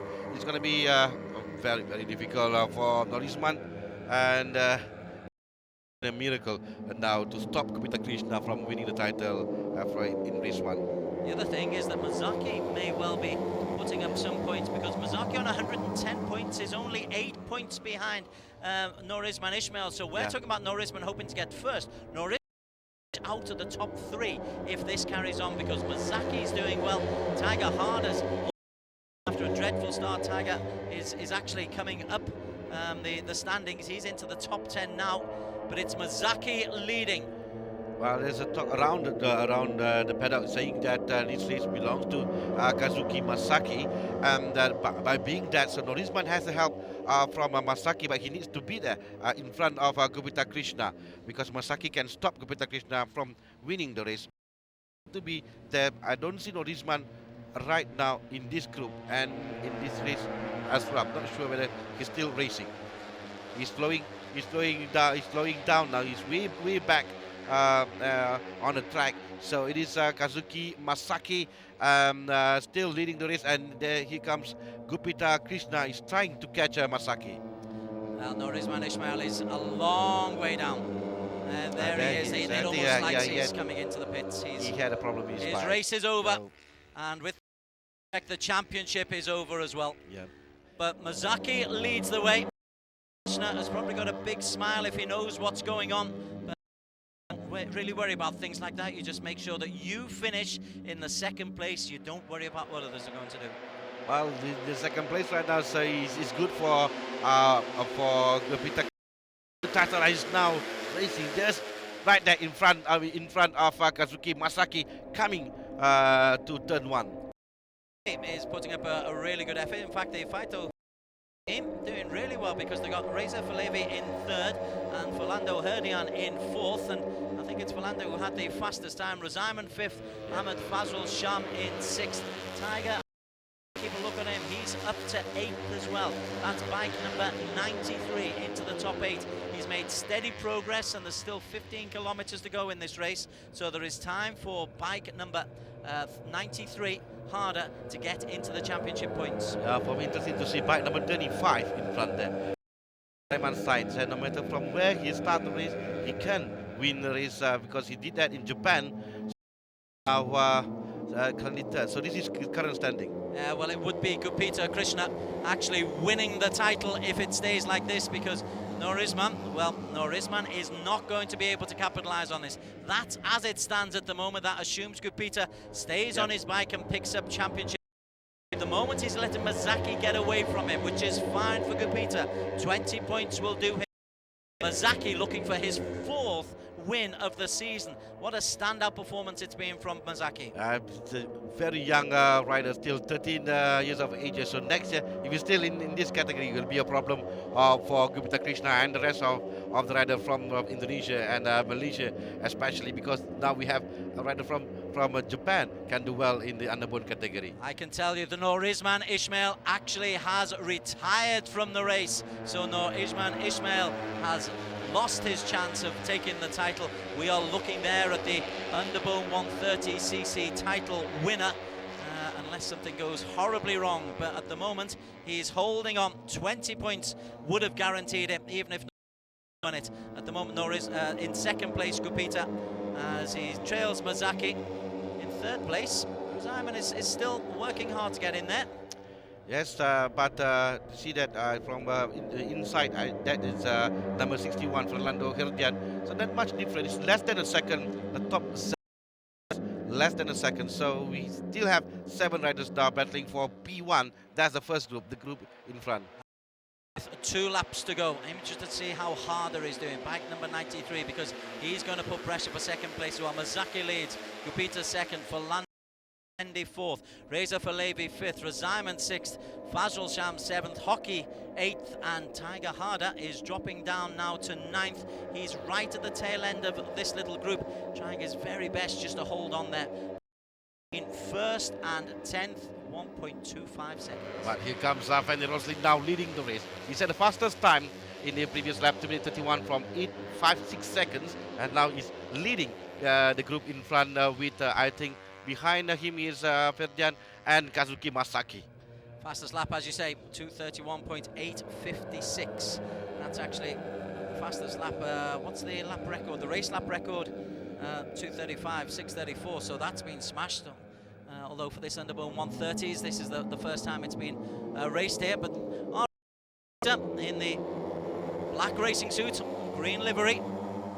Lovely low angle as he gets low down to the surface. So Mazaki is back in the lead. You can't keep Mazaki out of the picture. You may try, Army. Mazaki's the boy. Yes, Mazaki is still leading the race with Gupita Krishna second, Philando Herdian down to fourth or fifth, I think, because I saw that number 36 right behind him. But for Gupita Krishna, second place is good enough for him. And but for Masaki, he will try to win this race because he will leap from third, I think, from fourth up he'll to go second. into second place. Indeed, place. he will. So Mazaki, let's look at his times: 2:34, 2:34.6, and 2:32.9. So he's lapping pretty quickly. Gupita steady scores at 2:32.857 on lap number 4. We're into 2 laps to go. It's still Mazaki leading the way in a little bit of distance. Mazaki ahead of Gupita Krishna. And Gupita is just about on his, but he won't regard as a victory lap. He might his first win of the season, because he's not won this season, Harmy. Yes, he has still not win this season, so he's looking for his first win here in Doha, Qatar.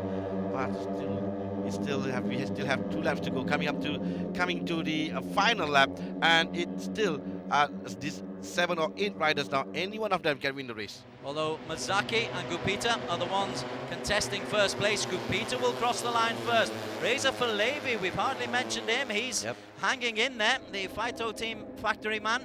Kazuki Mazaki in third, Herdy fourth, Effendi fifth.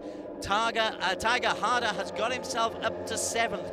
Interesting, because he's still in the battle for second as well. Norizman Ismail has retired from the race. Norizman will pick up no points from this race. That means anything Harder can get, anything Mazaki can get, can hurt him in the battle for second place. We see now this is the final lap, and this is where the really going on, and we see now Gupita Krishna been swallowed inside into the group, and because we have that Fernando Herdian and also Kazuki Masaki in front. Reza Falevi indeed has actually got him in that first little group. Oh, there is Reza Falevi. Falevi Al Yamani. He's hit the front in the last lap for the very first time. A great move on the inside. Gupita Krishna nearly taken by surprise by Fernando Herdian in second, but it's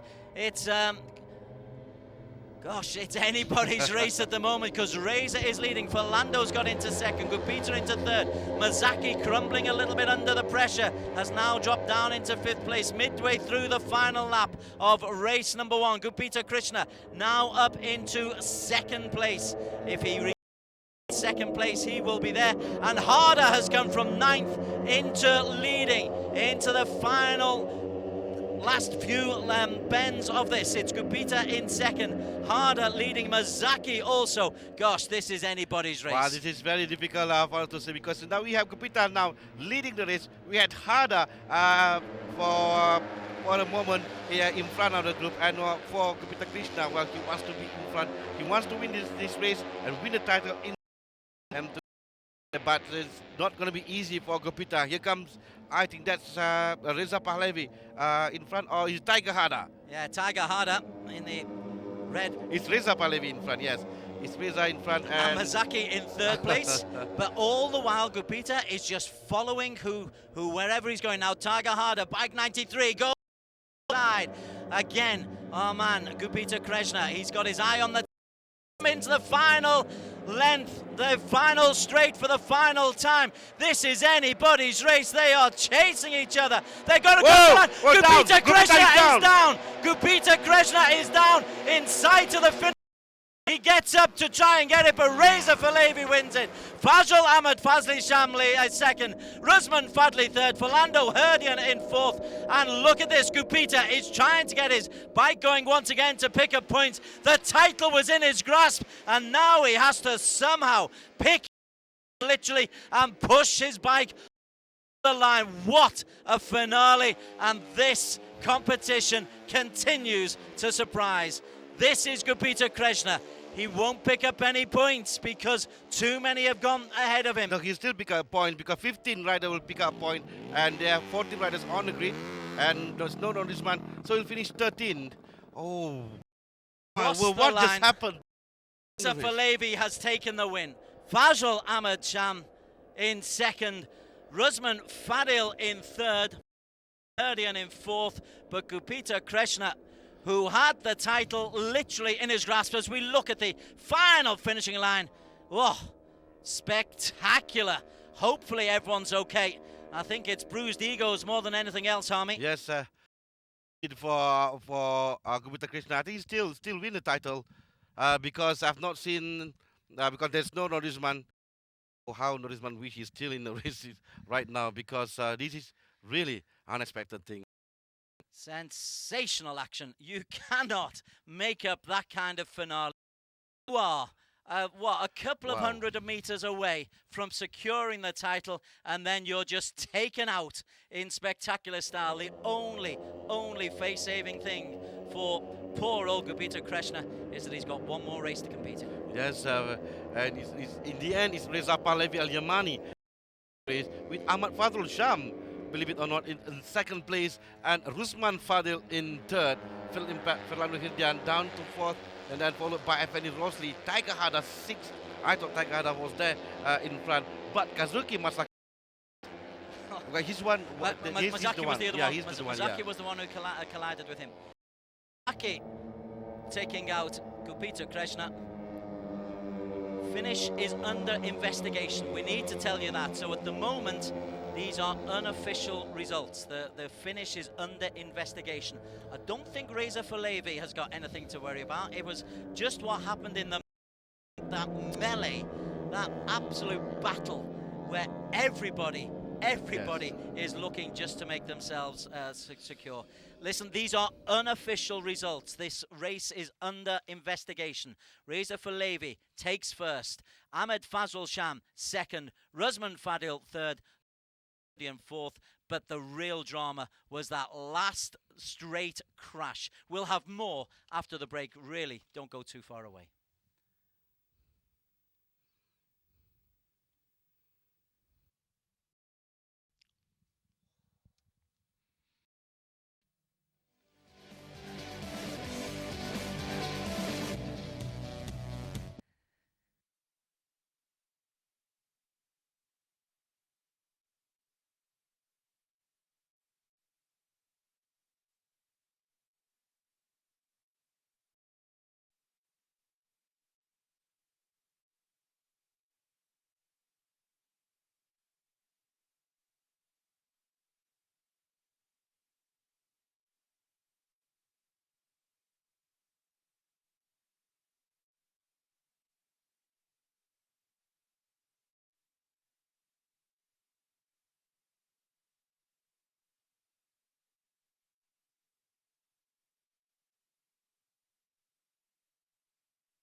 If you want great finishers to races, this is exactly the place that you should be.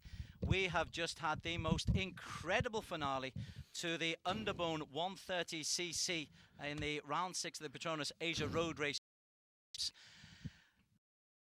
What happened as we look at the highlights? Gupita Krishna. Yes, it's slow start for Gupita, yeah. Let's just give the context here. Gupita Krishna, if he comes second, and any other result for Norizman Ismail, bike number 4 to win, Gupita would win the title. And Gupita Krishna just made sure he was there, near the front of the race. What could go wrong, Harmy? What could go wrong? And if I checkered flag. But here we have Norizman Ismail, who had a good start early part of the race, and then something wrong.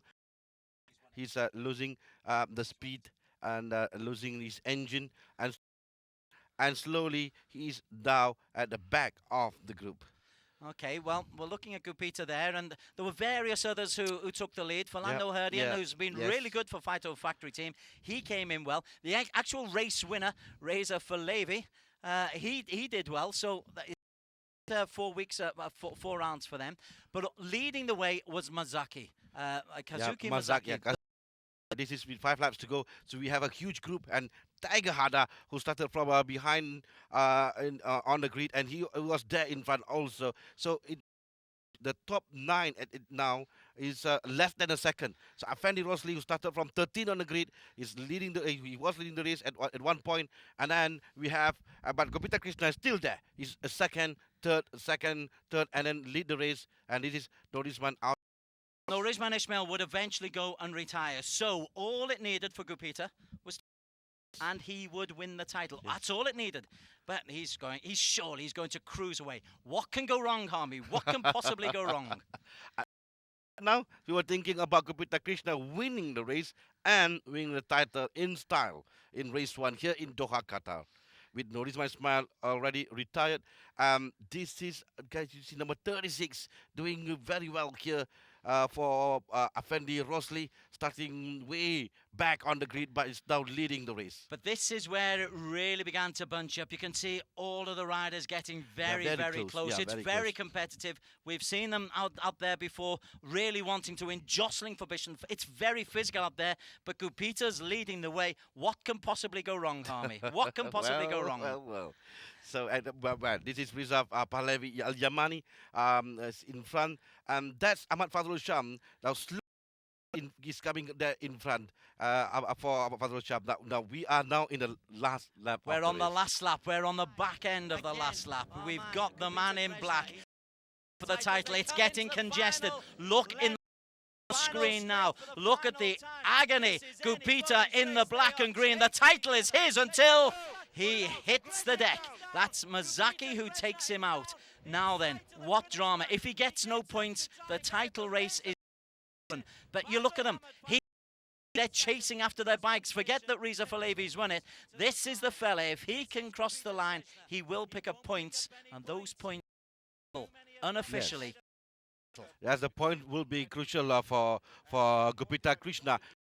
14 riders on the grid, so 15 of them will collect a point in a race. So he needs to cross the line for him to get the point. We're talking about the winner, Al Yamani. Congratulations, that's his first victory of the season. What an impact he's had since he came into the sport just 3 races ago. Ahmad Fazrul Sham second, but I think we have got a championship winner.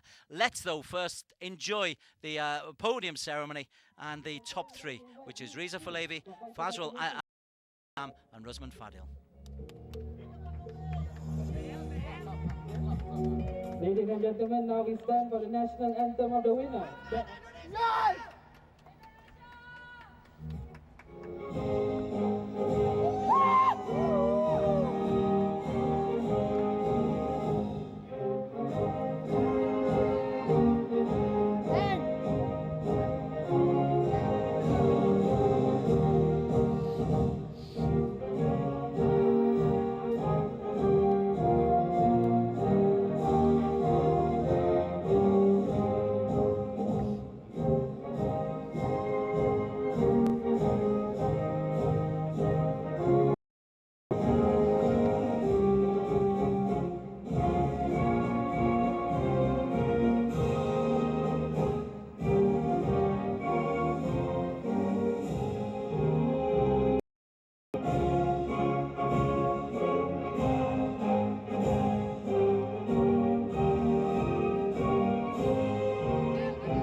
So the Indonesian national anthem rings out at the end of a really, really dramatic finale.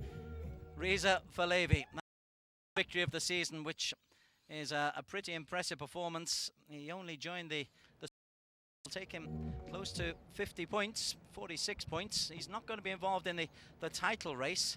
Now that title race, the finish, I've got to tell you, is still under investigation. But the podium has been announced.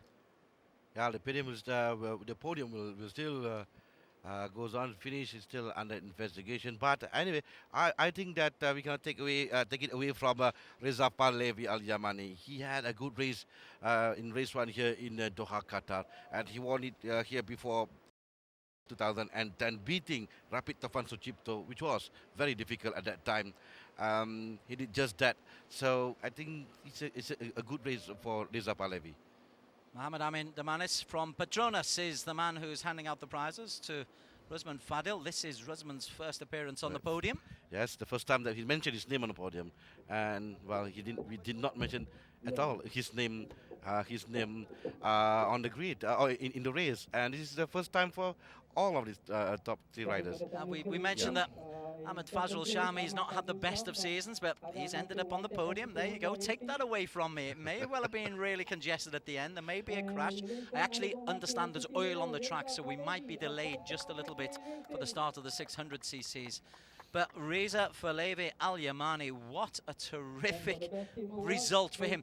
Because let's not take it away from it. He was battling all the way. He was there or thereabouts from lap 2 up until lap 7. And in the end, he's a deserved victor. Phyto Factory team getting first and fourth. Because he was there in front of Gupita Krishna and Kazuki Masaki when that happened. So it is for Pahlavi. He was battling very hard with Fazrul Sham, Fadil. But I think the real story was coming out from the last corner, and we had I think it was Tiger Hada went out the track together with Amir Arif Musa, and that's when it all started happening. Okay. Here in Doha, there are 2 presentations made to the riders. So for all 3 of these guys, none of whom have appeared on the podium so far this season. This is an extra bonus. They'll rather think it's special.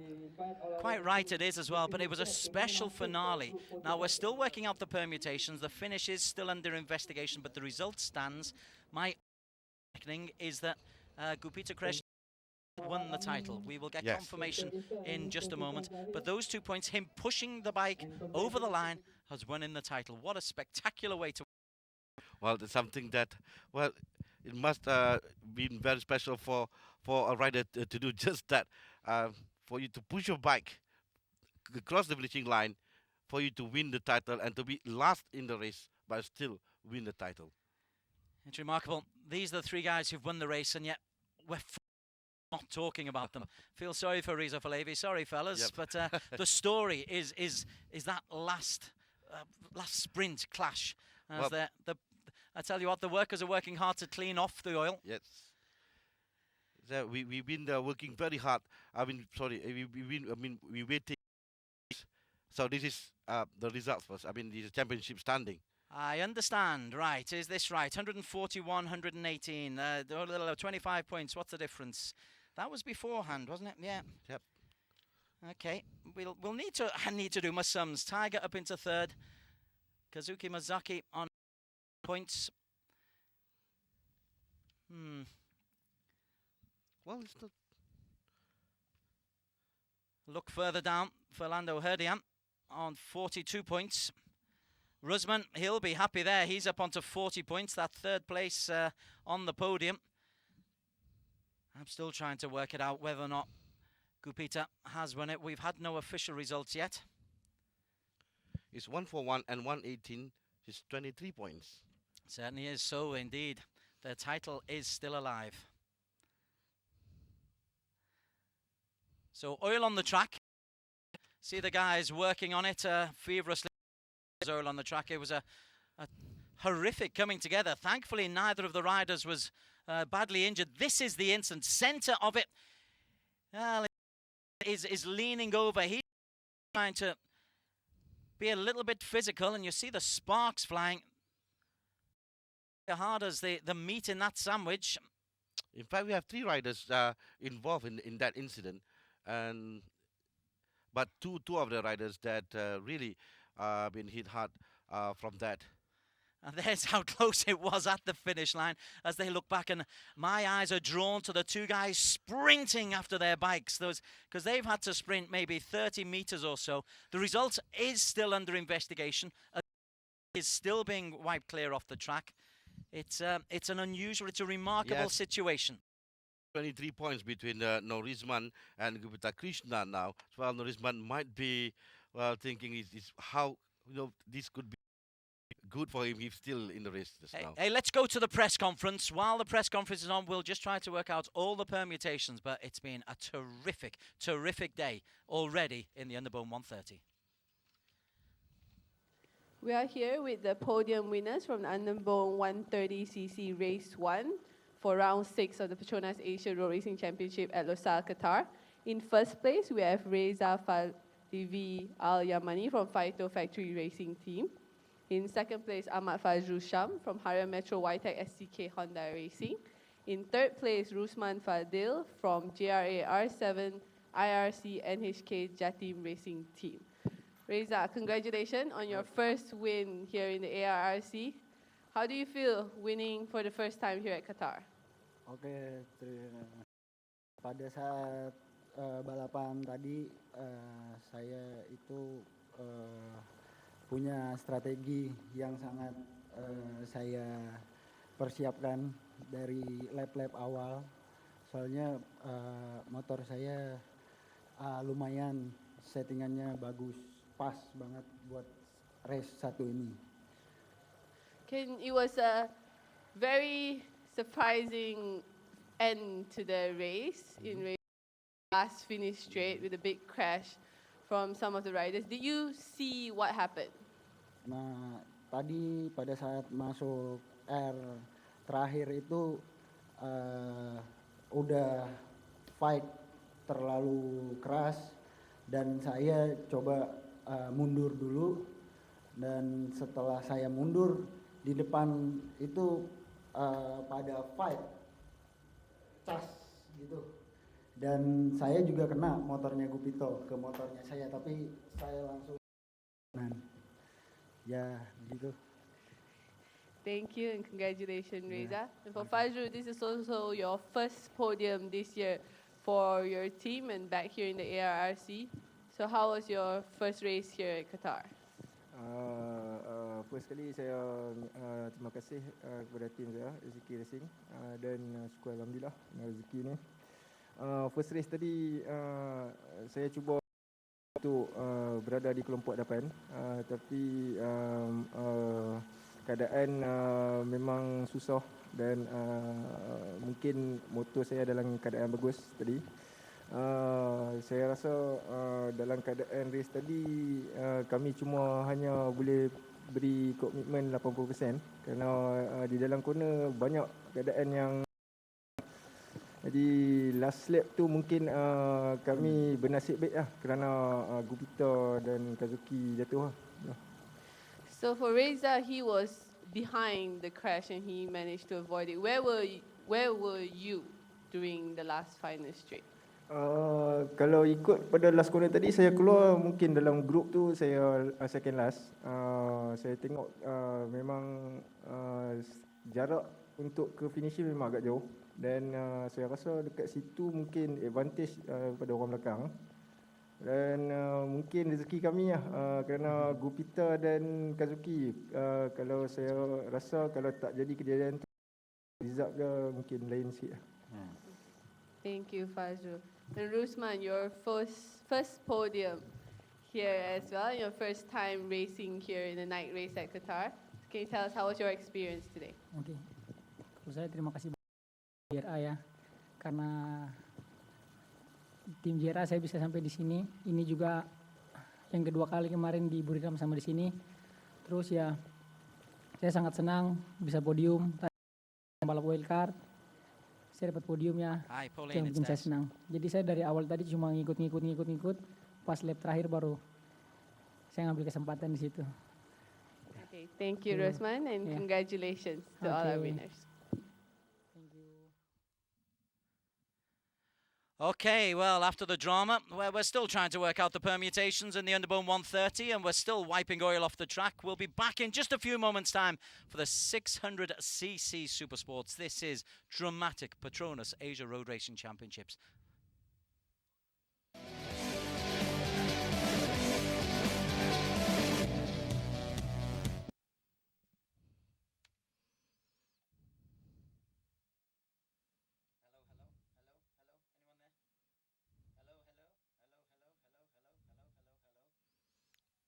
They can't hear us. Obert. Obert. You can listen to us. You just stop without pushing that. Can you guys hear talkback? Kau dengar ni tak? Dengar Des. Can you hear him?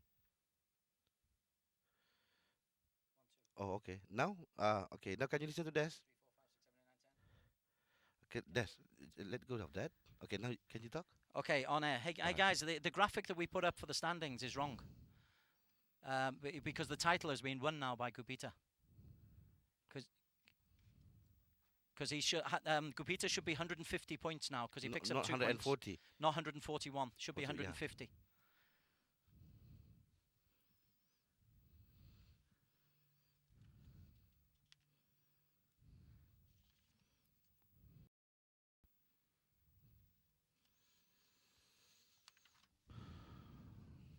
Okay, mana apa tu kau?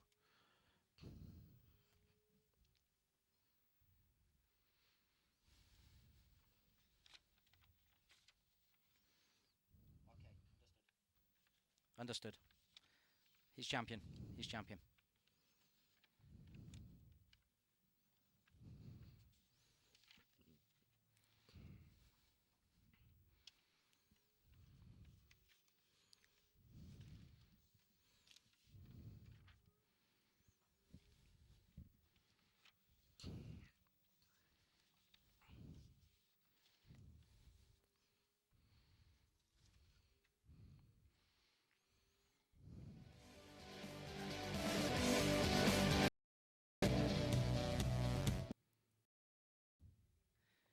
We welcome you to the Losail International Circuit. We are in Doha, Qatar, just north of Doha, actually. Nighttime racing under the floodlights here at Losail International Circuit. This is the first of 2 races that take place in the Super Sports 600cc. Already we know who the qualifiers were from last night, and basically The PETRONAS Asia Road Racing Championship has reached its final round here at Losail International Circuit, Qatar. With only 2 races remaining, all eyes are on the Super Sport 600cc overall championship title.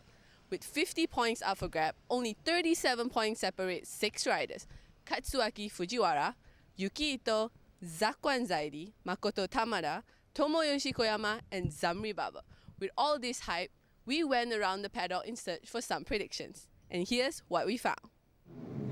I think Yuki Ito will be Super Sport 600 champion. Yuki Ito will be champion. Yuki Ito can champion. Champion this year, I hope my teammate Katsuaki will be champion for this. Fujiwara will be champion this year. I think Zakwan Zaidi will be 600cc champion. I think Zakwan will be champion for this year. Yuki Ito will champion 600cc. Yuki Ito will be champion. Yuki Ito.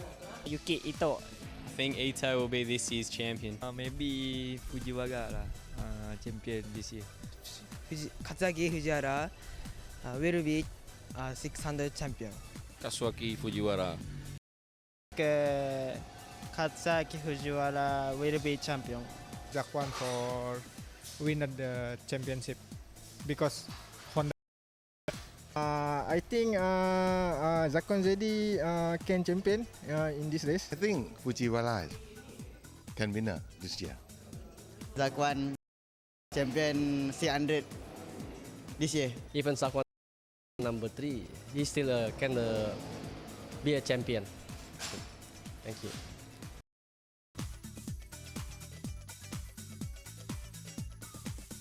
Okay, the people have spoken, and most say it's Ito, and Ito certainly did his best to try and prove them right because he's really good form. Yuki Ito, 3 wins, and now Harmy, 2nd place in qualification yesterday in an average time of 2:04.727.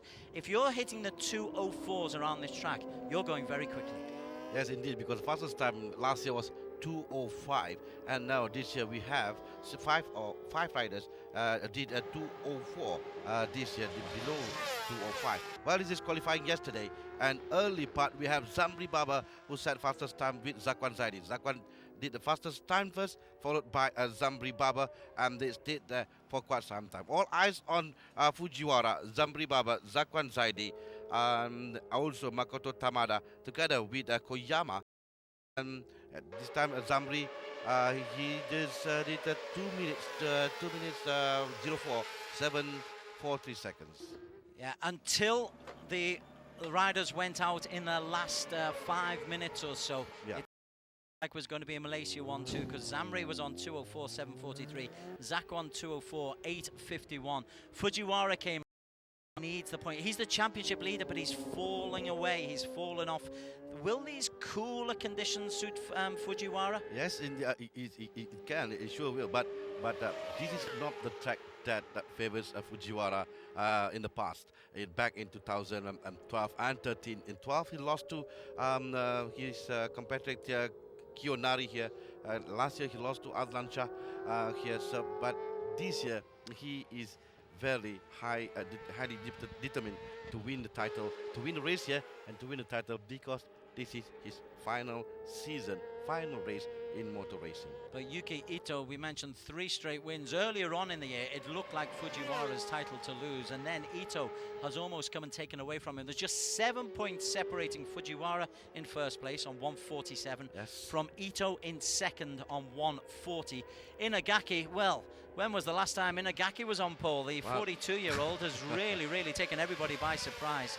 But he posted the fastest time at 2:04, 6:46. That was Zamri Baba and Zakwan Zaidi helping each other for them to set the fastest time at the very last minute of a qualifying practice, but they failed to do so, with Makoto Inagaki setting the fastest time.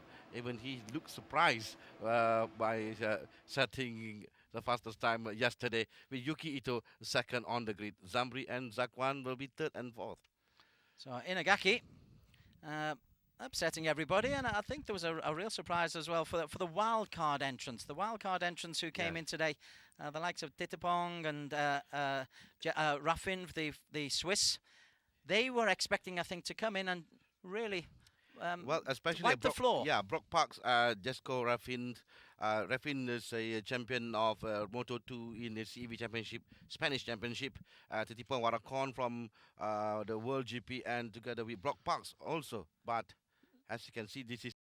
Let's focus on the now. And Fujiwara leads 147 points. Ito 140, Zakwan 125, Tamada 121, Koyama 118, Zamri 110. Now all 6 of those possibly can win the title. Realistically, though, it's only really the top 2 if you stretch it, the top 4. Well, let's say that the top 3 of them can win this year. Well, each one of them has their own advantage. Let's talk about it. This is Makoto Inagaki for Akino's Speed Racing team. Well, the focus will be was on his teammate Brock Park to be there, but it's Makoto Inagaki who set the fastest time, the best qualifying for this year, of course. Okay, we're looking at him, a lot of DNFs, so let's head down towards the track where I think Hui Ling has got a chance to talk to the pole sitter, Makoto Inagaki.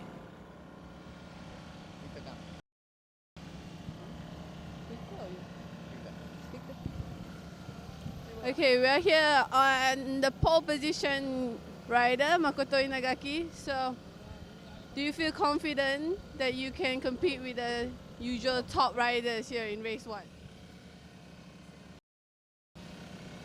No understand. Sorry. Slowly. All right, so you're. I only podium. This is his first pole position this year. So does the team feel confident that he can compete with the rest of the usual top riders? Yes. We'll win this race. Thank you and good luck, Inagaki. So, no pressure at all.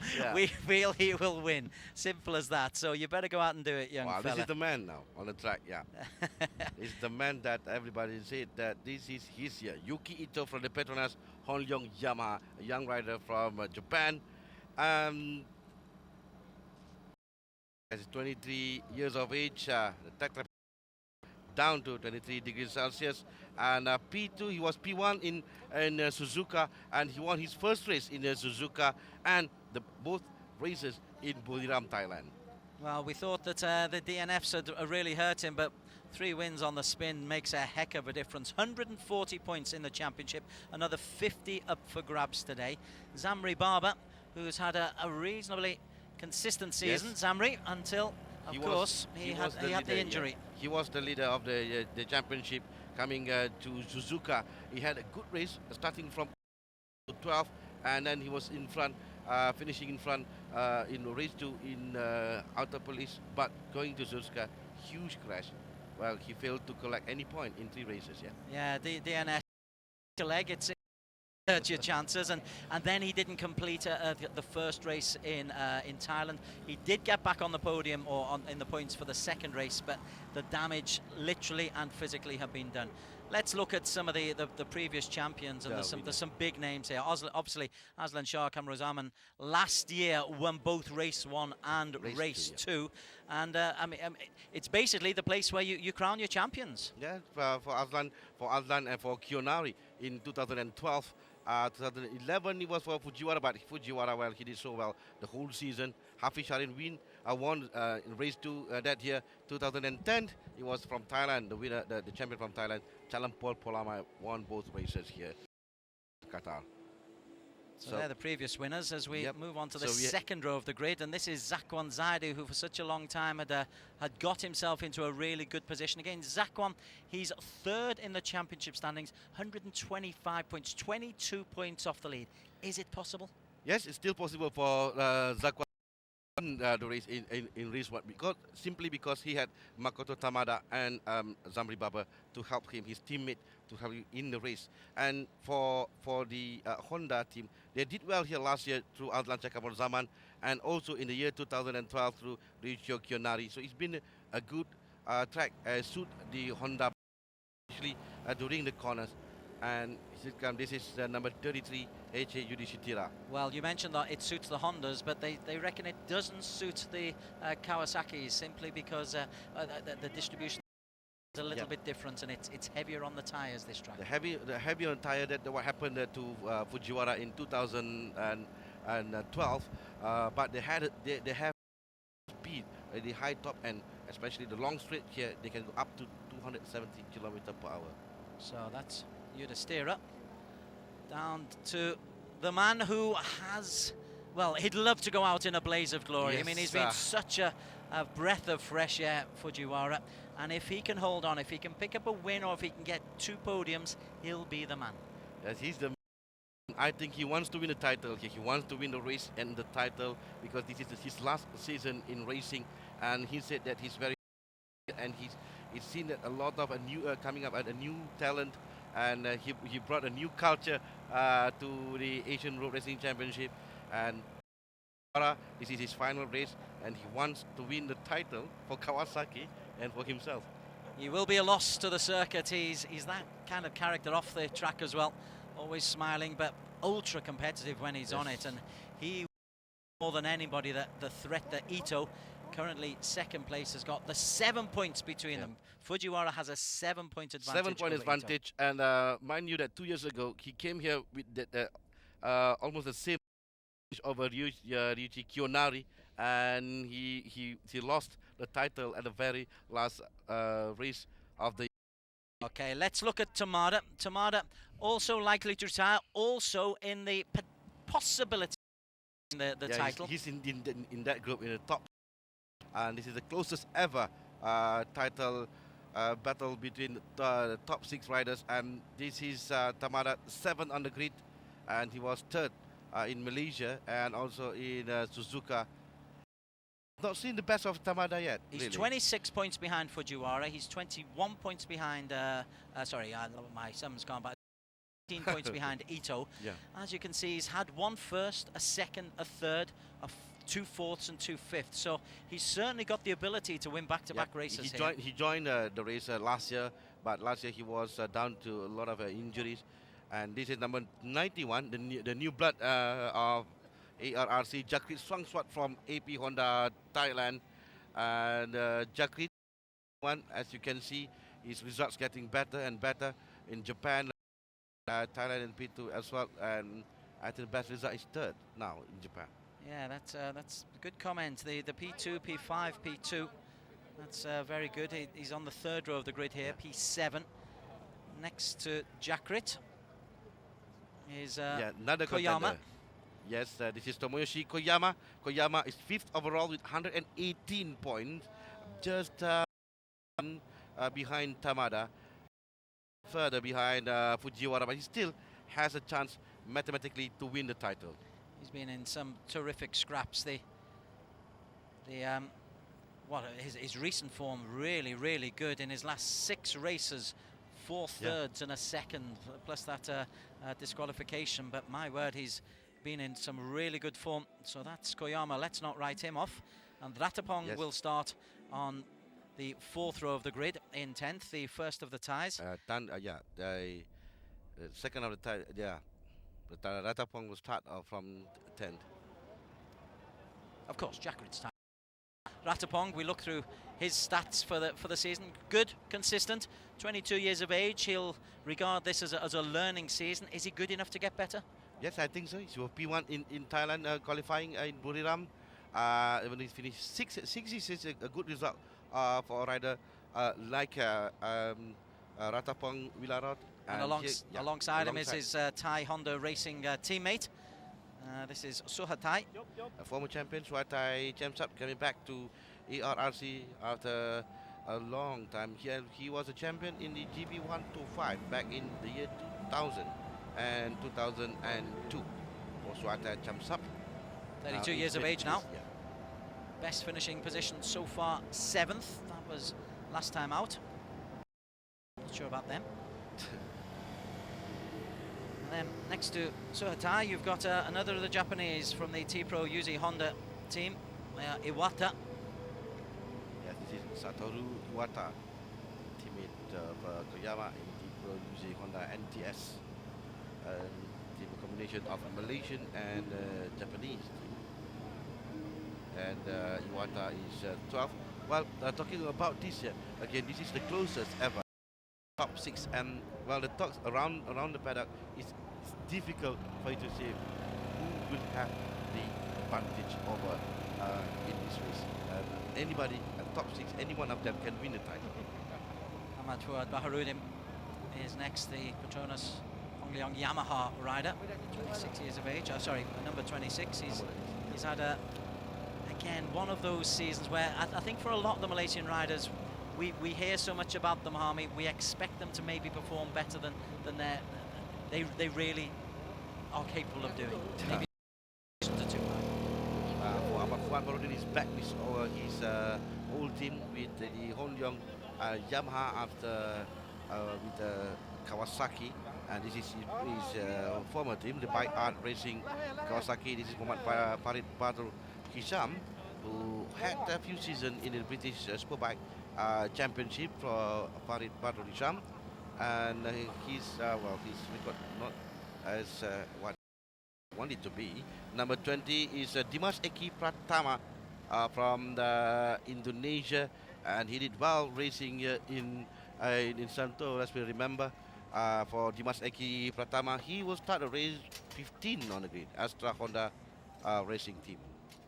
We have a huge grid. We have 25 riders on the grid today. Okay, after Dimas Eki, this is Apiwath again from the AP Honda. Yes, Apiwath Nanon, another graduate from the Asia Dream Cup, now racing for AP Honda Thailand, side by side with his teammate Titipong Warakon from Thailand, the Moto2 rider here as a wildcard rider. Titipong just go Rafin, and one thing that both of them allowed to race, but they were not allowed to collect any points in this race, this final race. Okay, 2:06.441 just shows the standard of qualification. We're down number 16, 17 on the grid, and we're still under 2:06.5. So it's very, very quick. And a couple of the former MotoGP riders came over here. I think half expecting just to do well. Jesko Raffin was expected to do an awful lot better than 22nd on the grid. Yeah, but he did well in the practice session earlier before the start of today's race. So I think we can. I think he can improve himself.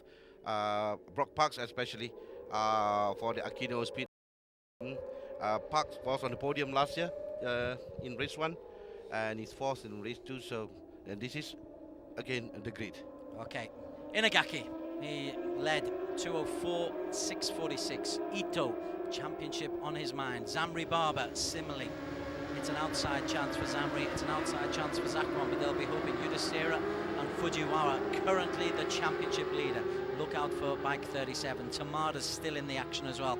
Then we have the likes of Jakrit and Koyama, who are capable of podium places and upsetting the apple cart, as is Ratapong, who was P1 last time out in Thailand. Suhatai, former champion, a talent.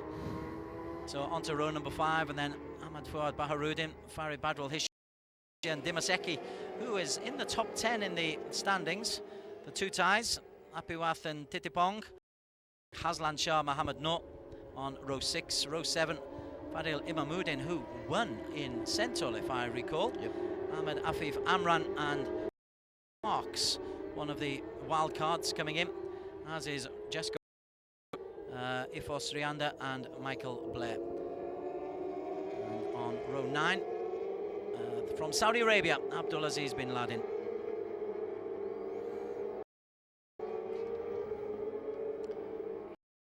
So I understand, Harmy, everybody's using hard tyres, and is that because it's hard rear tyres, and that is because it's chilly out there, or yes, what's going on? Because of it's chilly out there, and they want level they sacrifice the top speed, I think, but because they want to make the tyre will last that long until the end of the race. We have 15 laps for this race, so all of them are surprised to see that they're all using the same rear tire, the same, so they are using almost the same strategy, and this will affect because the tire usage will affect the race. So does this help or hinder Fujiwara that everybody is using the same compound? Well, as Fujiwara, based on my experience watching him racing here, he always had a problem with his tire because of like as you said, the distribution of the weight of the bike and the speed of the bike. He will brake very hard coming first corner, and he lost because of tire degradation. To that, he lost a lot of time towards the end of the race. So for him, spoken to him before, all he needs to do is to be in front of Yuki Ito to win the title.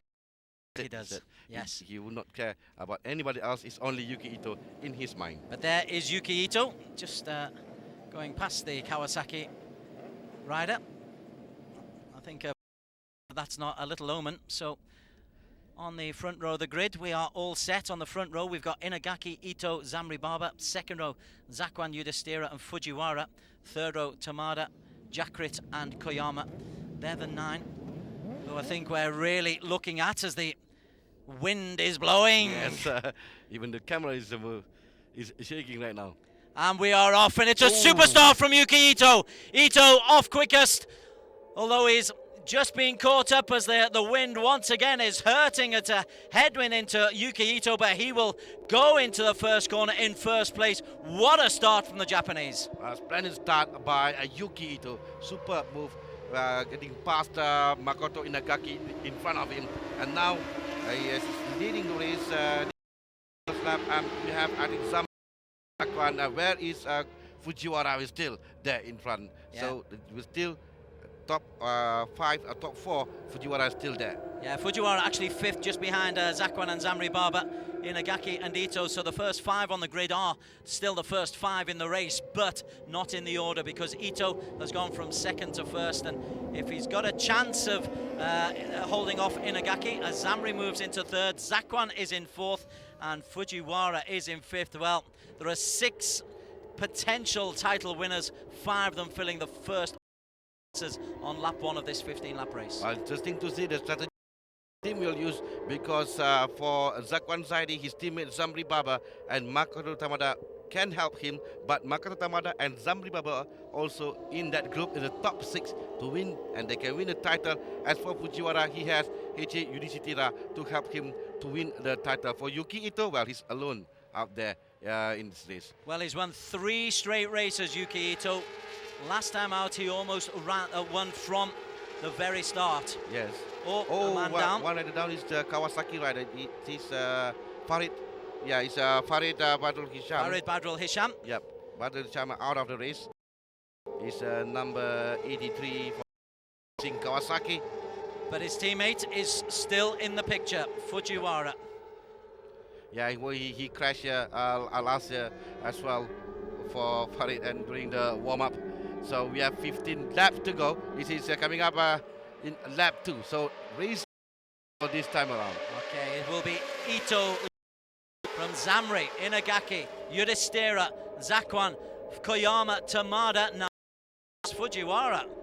Well, surprising to see that Fujiwara down to 11 based on this timing page with Yuki Ito down leading the race. There you go, down there, that's Fujiwara, number 11. So it's Yuki Ito has the advantage now. Zamri Baba second, Inagaki third, Yudhishthira fourth, Zakwan Zaidi fifth, Koyama is 6th right now. And it's Yudhishthira in the green livery who has been taking our attention away from Fujiwara. We thought it was Fujiwara, but it is Yudhishthira. Okay, so it's Ito leading and Fujiwara, well, the gap between Ito and Fujiwara at the start is 7 points as overtaking Zamri Baba goes into the lead ahead of Yuki Ito. I don't think Ito will be as concerned about Zamri, although he tries first place, takes the inside line. Yuki Ito, that's brilliant from Ito. Zamri tries to retake on the inside. Yuki Ito says, "You will not pass me."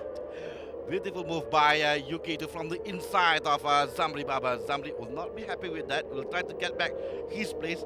Yuki is high confident because after winning 3 races in a row, so Yuki Ito now absolutely flying in front. But we're still early in the race. 14 laps to go. Inagaki is still there. Yudhishthira and Zakwan Zaidi, Koyama and Tamara. Okay, so Yuki Ito back in the lead, temporarily lost it for less than 10 seconds.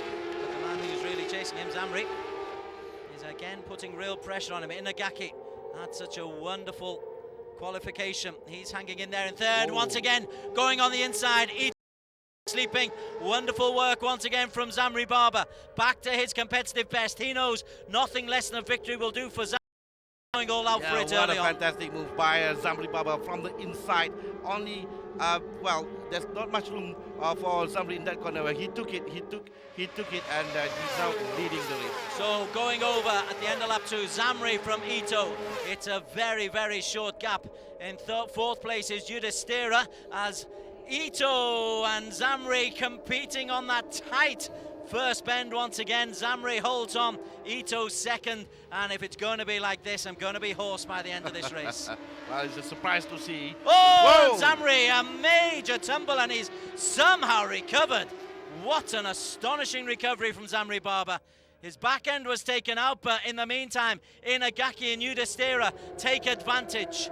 Well, we have seen the drama in the 130, and this is again almost there. What a recovery! What a moment for Zamri Baba, but it's still there in front. Zamri Baba with Inagaki now taking his place in front, leading. From Yudhishthira, and we're just looking at Zamri to see how that's affected his confidence. Remember, he's just back from a broken leg, so his confidence might be a little bit down. Yeah, we are looking at where is Katsuaki Fujiwara, the leader of the championship, standing. He was, he had a good. That's Fujiwara.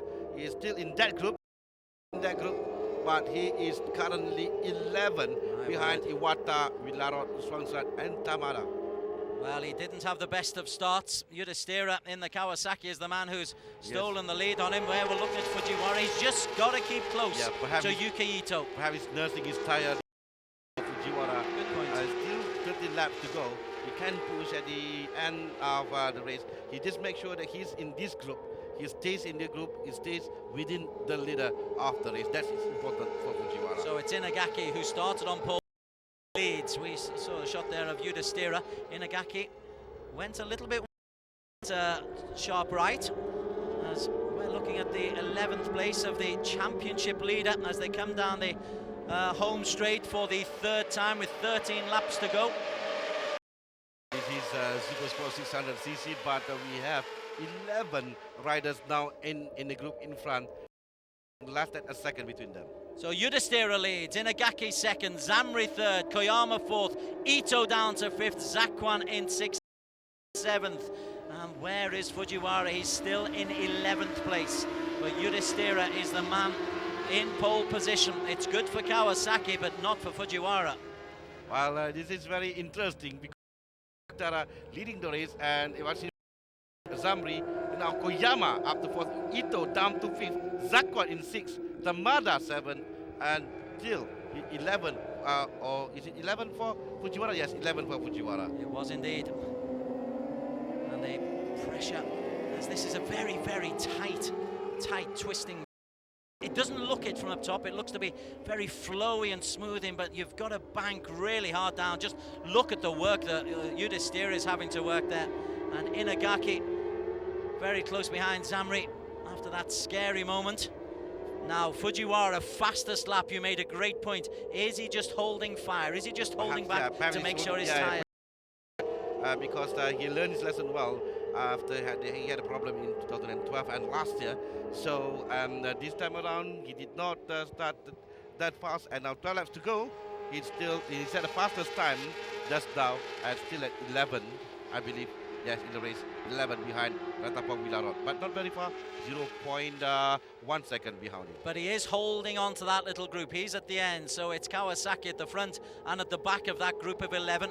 But there's Yuki Ito, who's the man at the moment, is really looking good. If a fourth place would to get him the 7 points that he needs to leapfrog Fujiwara ahead of the final race of the season. A reminder, there's 2 races today. There's 7 points between first and second. Yudhishthira leads the way, Inagaki second. Neither of them in the championship charge, but Arba is, and he's currently third. Well, our focus will be on the top 6, but it is Yudhishthira who's leading the race. Makoto Inagaki and Zamri Baba is the first among the top 6. And then we have Koyama, Zakwan, Ito, and now for Fujiwara, well, he said that he needs to be in front of Yuki Ito no matter where Yuki Ito will be. So now currently Ito is a 6th, but still Fujiwara now up to 10th. He just passed Jacqueline Swangswan. Yeah.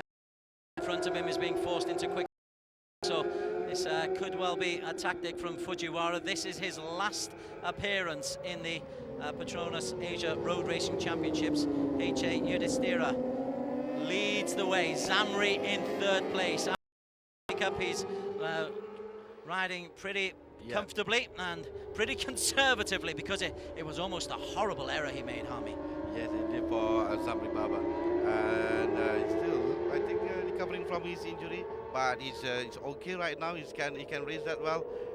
He's still in front there, but as for Fujiwara right now, he's 2.6 seconds behind the leader and 0.6 seconds behind Ratapong Wilarot. We were looking there at Zakwan Zaidi because he's still in the mix as well for the championship. He's holding on there in 4th place. Yeah, as he's coming around 5th. Zaidi, Koyama splitting him from the top 3. Inagaki still chasing, and where's Yuki Ito? Yuki Ito is in 6th place, holding on to Zakwan. So the 6 that we're talking about, they're all. I hate to do the mathematics now, but I believe at current position will open the title, and the race 2 will decide the winner this time, and it's going to be for race 2. You get 25 points for first, 20 for second, 16 for third, 13 for fourth, and downwards. So the points are there. So here's Yudhishthira who leads from Inagaki, Zamri in third, Koyama fourth, Zakwan, Yuki Ito 6th, Tamada 10th, and Fujiwara, Tamada 8th and Fujiwara 10th. Zamri made his move. Is now just overtook Inagaki. Yeah. So Zamri now up to second. He was leading earlier on, where a third of the way through this 600cc race number 1 under the lights in Losail, just north of Doha in Qatar. It's a to the PETRONAS Asia Road Racing Championships. Fujiwara is 10th, but he just set another fastest time just now with 10 laps to go. So are we watching Fujiwara's comeback in this race, and are we watching that he will make his move soon after this? Inagaki went a little bit wide, just trying to go around the outside of Zamri. Zamri's having nothing of it. Still, it's Yudhishthira who leads the way, lapping regularly. 2:06 and a 2:05. 1:21 shows a little bit of pressure is being put on him, so they're all egging each other on. Inagaki in third. Zamri who's got between them, and Zakwan just behind them in fifth place as Zamri has a little move on the inside. Zamri Baba into the lead. A victory would really catapult him back into the championship title. Zamri now leading the race in front of Yudhishthira and Inagaki. So where is Yuki Ito still at 6? That will help Zamri Baba a lot with 25 points. Yuki Ito at 6 because but where's Fujiwara still 10 and advantage now for Zamri Baba. But very early to talk about winning the 25 points here. There's an awful long way to go here. We've still got nearly 2/3 of the race to go. But Zamri Baba, who was in the lead before he made a mistake, has forced himself back into the lead under pressure from Yudhishthira. Behind him, Inagaki. Where's Yuki Ito? He's currently in 6th place. Second in the title race. This would be good if it remains the same for Zamri Baba as they come through with 9 laps to go. It will indeed be Zamri in the lead.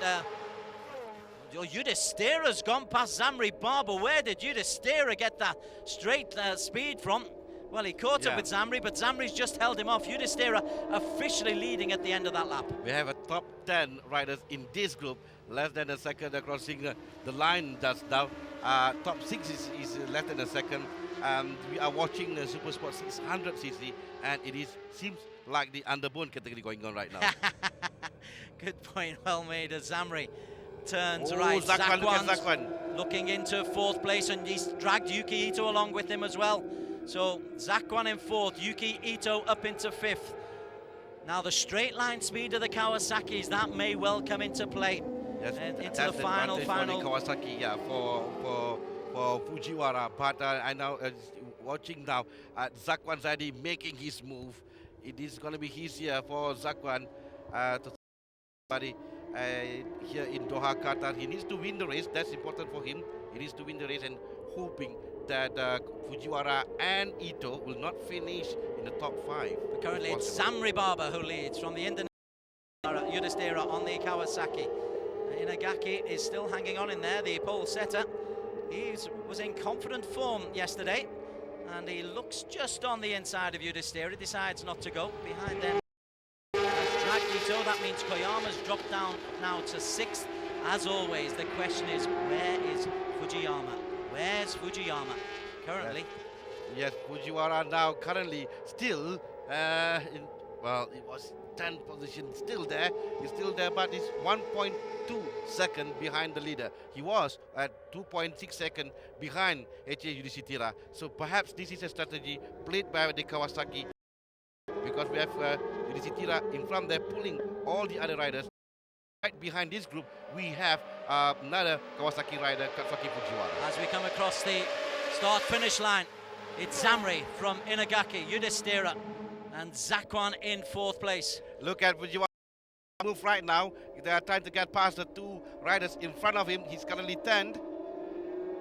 There's all case going on. Inagaki has got the lead ahead of Zamri Baba. So Inagaki made his move, and again it's the long straight that is really causing Zamri Baba real problems. Twice now, caught on that long straight, having led up. Well, long straights always belong to the Kawasaki's and the Yamaha, but in the corners, it is the Hondas. He's going to get all the advantage, especially to up the back end of the circuit. Zamri is trying to get clear. Oh, there is a battle between Tamada and Fujiwara. Well, Fujiwara, current championship standings, it would be 3 points ahead of Yuki Ito with 1 race to go. Ito currently in, is that 4th place he's in? He's going to get very, very close. Ito now, here, based on the timing page, is 5th, but in this race, I think 1, 2, 3, 4, 5. He's dropped 6. down now, yeah. Down to 6, yes. Yeah. He's down to As 6. Inagaki leads. I thought I saw Fujiwara 8 or 7 right now. You just stare up. He's into the top 8 now, Fujiwara. Yeah. As Zamri goes on the inside of Inagaki. Still have 8 laps to go, and Zamri with Inagaki having their own battle in front with HAUDC Tira. Zamri hugging the track. If he could make the long straight about a kilometre shorter, I think he'd be an awful lot happier. At the moment, he's dominating around the technical part, the twisty part of the track, which is 2/3 of the circuit. It's that long straight which really hurts you. Yudhishthira into 3rd place under real pressure from Zakwan. This is the straight that we're talking about. This time, though, Zamri on ahead of Inagaki, and Zamri will lead as he crosses the start-finish line, but then he's under pressure going into that first corner, and that's once again where he loses it. Yes, that's Ratapong, Wilarot, UDC Tira, and we have Fujiwara also in that group. So 1, 2, 3, 4, 5, 6, 7, 8, and Zamri back leading the race. Well, he was under pressure on that first circuit. Koyama's made his move as well into the top 3. Yudhishthira's still hanging. Now is that Fujiwara who's made his way into the top 6. Yes, the top 7 now, less than a second between them. In fact, the top 8, less than a second. So this is very, very close. We have 7 laps to go. No, they don't want to make any mistake right now at this point of our. And he trying to follow the rider in front of them, and I believe they will try to make a move in the last 3 laps. Just to give you the bigger picture, Fujiwara leads the championship standings by UK Ito. Then there's a bit of a gap down to Zakwan and Tamada and Koyama, and Zamri Baba is a long way down.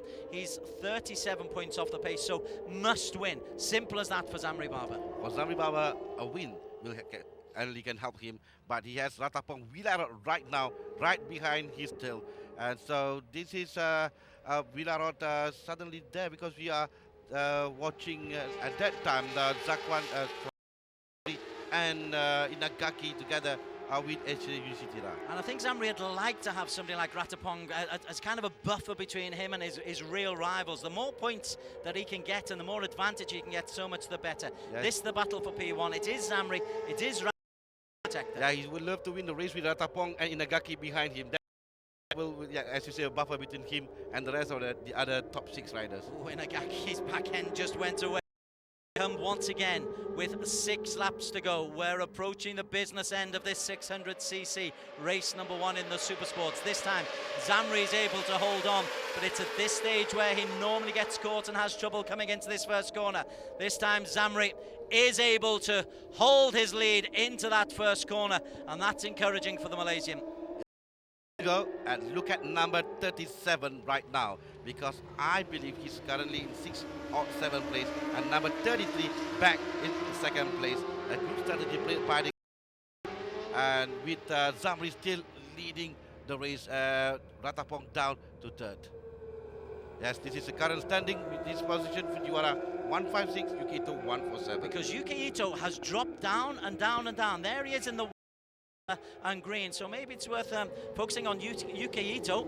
So there's Fujiwara ahead of in 7th place, Fujiwara, or he was as they went over the start-finish line, but he's got himself ahead of UK Ito in the championship lead. Remember, they're 1 and 2 in the standings. That's the place where he wants to be. He's in front of UK Ito, and you forget about the rest. He wants to be in front of UK Ito. Now he's in front of UK Ito. So it's a race within a race, but outside of that, Zamri Baba is still leading. He may be an outsider, but Zamri Baba, if you're within 20 points or a few points going into the final race, you've still got a chance. Yes, indeed, because Inagaki there can play his part as well with Ratapong Wilarot, because Inagaki and Wilarot, Koyama is there, HAUDC Zakwan Zaidi is in position, and I think it has changed because of Fujiwara is now in front of that's number 33. Well, Yudhishthira has now taken the lead. So Yudhishthira's up there. As we were looking at the race between Fujiwara and UK Ito, there's plenty going on ahead of them as well. But Zamri Baba looks like he's lost his lead at the front end. In fact, as we come down with 5 laps to go, we're into the 2/3 area, and it is Yudhishthira who goes through in first. Yudhishthira, Zamri, Zakwan third, Inagaki, Ratapong, Koyama, Fujiwara, and then Iwata and Ito in ninth, Tamada 10th. What a turnaround. Yes, what happened to Yuki Ito? He was fastest in practice session and also qualifying. He did very well. He's had a good timing throughout the session, but now in the race, he's currently 9th behind Iwata, and Fujiwara is 7th right now. Let's just mention Brock currently running 13th. Wow, that's at the moment. Zakwan Zaidi. What a move by Zakwan. Wow, Zakwan just passed Yudhishthira. Now we have the two Musashi Ponsi Honda riders in front. They always do well here in Doha, Qatar, the team. But they need to do better than well. They need to do well and hope the others slip up. But at the moment, it's Malaysia 1-2. Zamri from Zakwan. Stera is trying to go on the inside, but second Zakwan Zaidi on bike number 21. In the lead, Zamri Baba, bike number 52. Well, we'll see how these two riders can work together.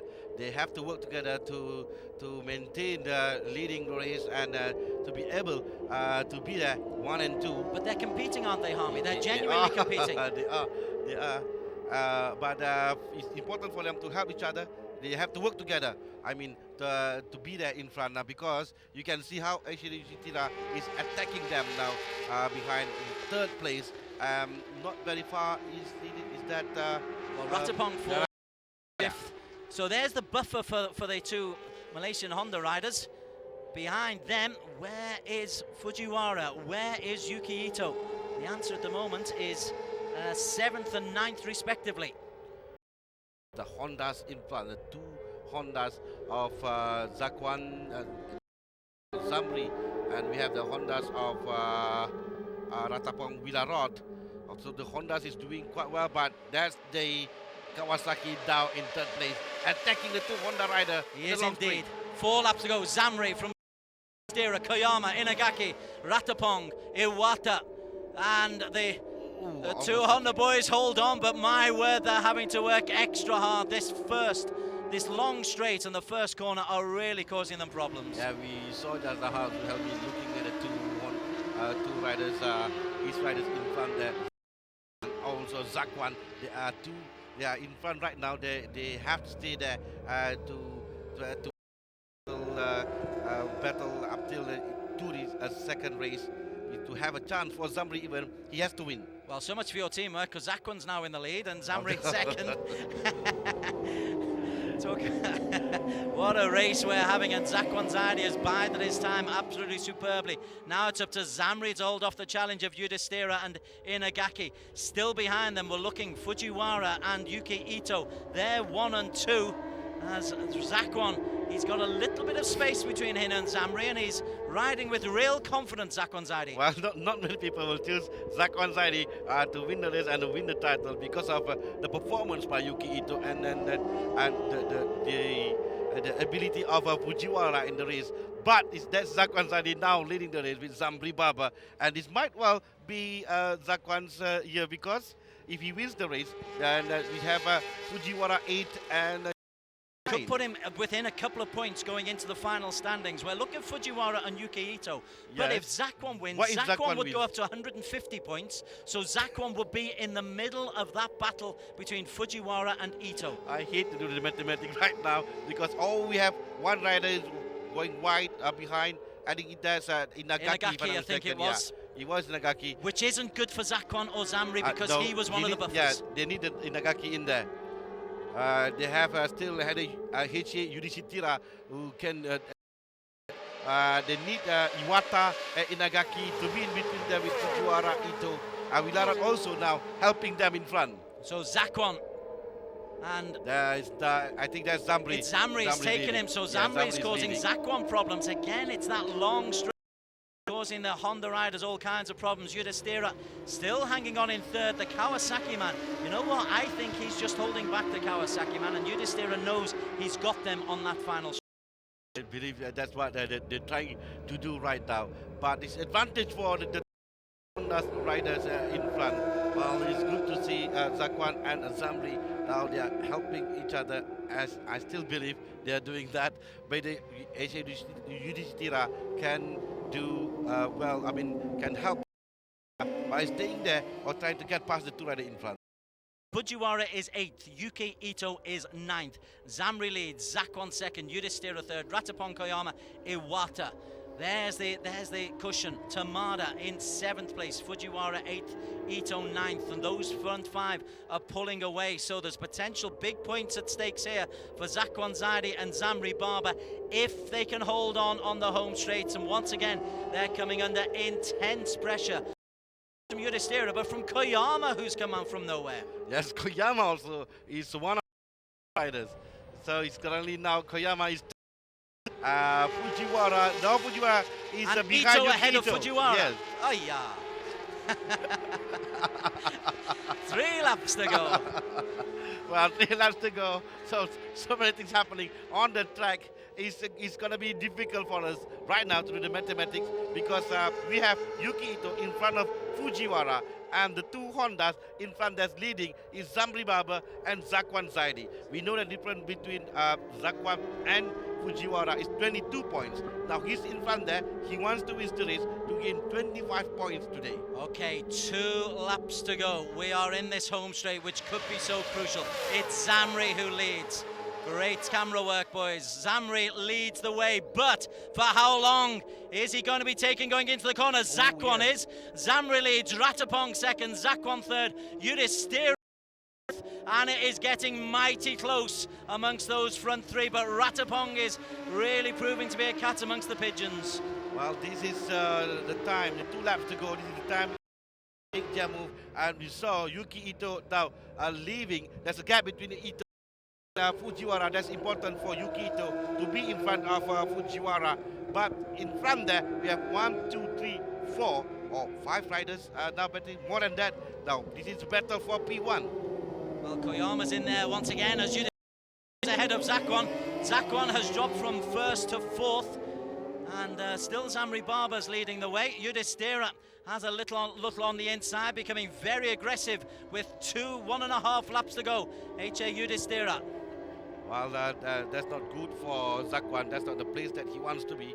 He has to be there in front. And he's gone. He's gone round the outside, Zakwan, back into 3rd. Now Zakwan back to 3rd, 2 laps to go. So next is Ratapong Vilarot, who is now currently 2nd behind Zamri. Have you seen racing like this before? Sensational stuff as Zamri Baba leads the way, leans into the right-hander under real pressure from the Thai Ratapong. Again, he's got to keep his focus, got to keep his concentration. Zakwan in 3rd, Yudhishthira in 4th. Again, this is the tricky part of that. This is where the Hondas love it. This is where they're pulling away. But there's 6 just ready to pounce on the home straight. Yes, but still, the Hondas has advantage because the 2/3 of the part is around the corners, and we have now Ratapong Vilarot. Oh, Zakwan. Zakwan just passed Ratapong Vilarot. 2 laps to go. They are going to the final lap of the race. My word, you've got 6 potential winners. Ito is still in that little group. He's just behind. He won't get a win, but this is Zamri and Zakwan literally going. We're looking at Zakwan, did very well there from the inside. As Zamri takes the inside. And Ratapong is ready to pounce. Zakwan and Zamri going head to head. It's Zakwan now on the inside. Zamri tries to understeer. Ratapong behind him. Just waiting to pounce is Yudhishthira in 4th place. Koyama and Iwata also in that group, as Ito in 7th can possibly pick up points. There's the standings. We've got to think though of Zakwan Zaidi if he wins, because he's in there. Down to 11. So he's down to 11 right now. So now is Zakwan is in the picture, right? That's you go. Number 21, Muhammad Zakwan Zaidi now leading the race at this point in time. 25 points belong to Zakwan. So Zakwan leads. Zamri goes on the inside, but Zakwan has enough power. That long right-hander steps up the flow to take him into the left. Through to the right once again as Zamri has a little look. All remember that Yudhishthira is ready. Ratapong is perched. Oh, this is racing. Yeah, they must be screaming down there for Zakwan and Zamri Baba right now. They are battling each other. They are teammates, but they are also the title contender. Here come Zamri Baba from the inside. Zamri Baba from the inside. That's Yuki Ito. Yuki Ito Yuki Ito is 7th, but we saw just Zamri from the inside trying to get past Zakwan Zaidi. As they come around this corner, Yes, it's a question. Yeah, Zamri now. Zamri leads, Zakwan second, Yudhishthira again still waiting in third place. Mohammad Zamri Barber on the Honda, can he hold on? It would reignite his title charge with Ron Ray on today. Zakwan second, Yudhishthira third. They're into the final straight. It's Zamri Barber leading. Can he hold on from Zakwan? Zamri will hold on for a famous win. Zakwan pushes. Zamri wins it. Zakwan, Yudhishthira, Koyama, Ratapong, Iwata, Ito 7th, Inagaki 8th, Jakrit 9th. Now then, where is Fujiwara? He was down to 11th. Yes. My word, Fujiwara may well have lost the lead going into the final race of the season, but Zakwan and Zamri are back in the picture. And they're back in the picture with Zamri and Zakwan. Yeah, but yeah, as for Zakwan, he wants to win 4 points because it will be good for Zakwan because he will be 150 points for Zakwan and Zaidi. Zamri now at 110, so he will be 135. He see 11. 4 points or 5 points for so not very far. He says Fujiwara +5. Yuki Ito is mathematicians required in the studio, please. Yes, mathematicians. Not my good subject in school anyway. He's 8. Well, it'll move on to 135 points, and Zakwan second comes back into the picture. Yeah, because Yuki Ito will have 148 points. And Zamri Baba 135 points. Sure, it's going to be very, very close in race 2. So Yudhishthira third. What a race to open up. We've got the finale still to come. How exciting can it get? Well, do stay with us, even if it's in the early hours of the morning in Southeast Asia, because we have got for you. Couldn't script it better. Here are the official results of the first race in Losail. Zamri Barber wins it on the Zaidi, a wheel length behind. Yudhishthira on the Kawasaki in third. Koyama fourth. Long fifth. Iwata Ito there. Important points for him in 7th. Now we've got to go on to page 2 before we find Fujiwara. And Fujiwara, wow, was behind Titipong. But My he still word. get 11 because the point for Titipong will not be counted. Okay, so he'll still get 11, but he'll lose the lead because Ito will have made over the 7 points, will he? Not quite. We'll give you the full championship standings when we come back after a short break, when we'll relive this fantastic race to the podium, and we'll talk to the top 3. Breathless stuff. Don't go too far away.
We welcome you to the Losail circuit. We're just north of Doha.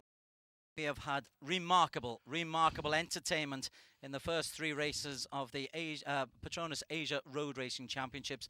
None more than remarkable than the race that we've just seen in the 600 cc's, in which Zamri Baba and Zakwan Zaidi went wheel to wheel. Zamri taking it, Zakwan second.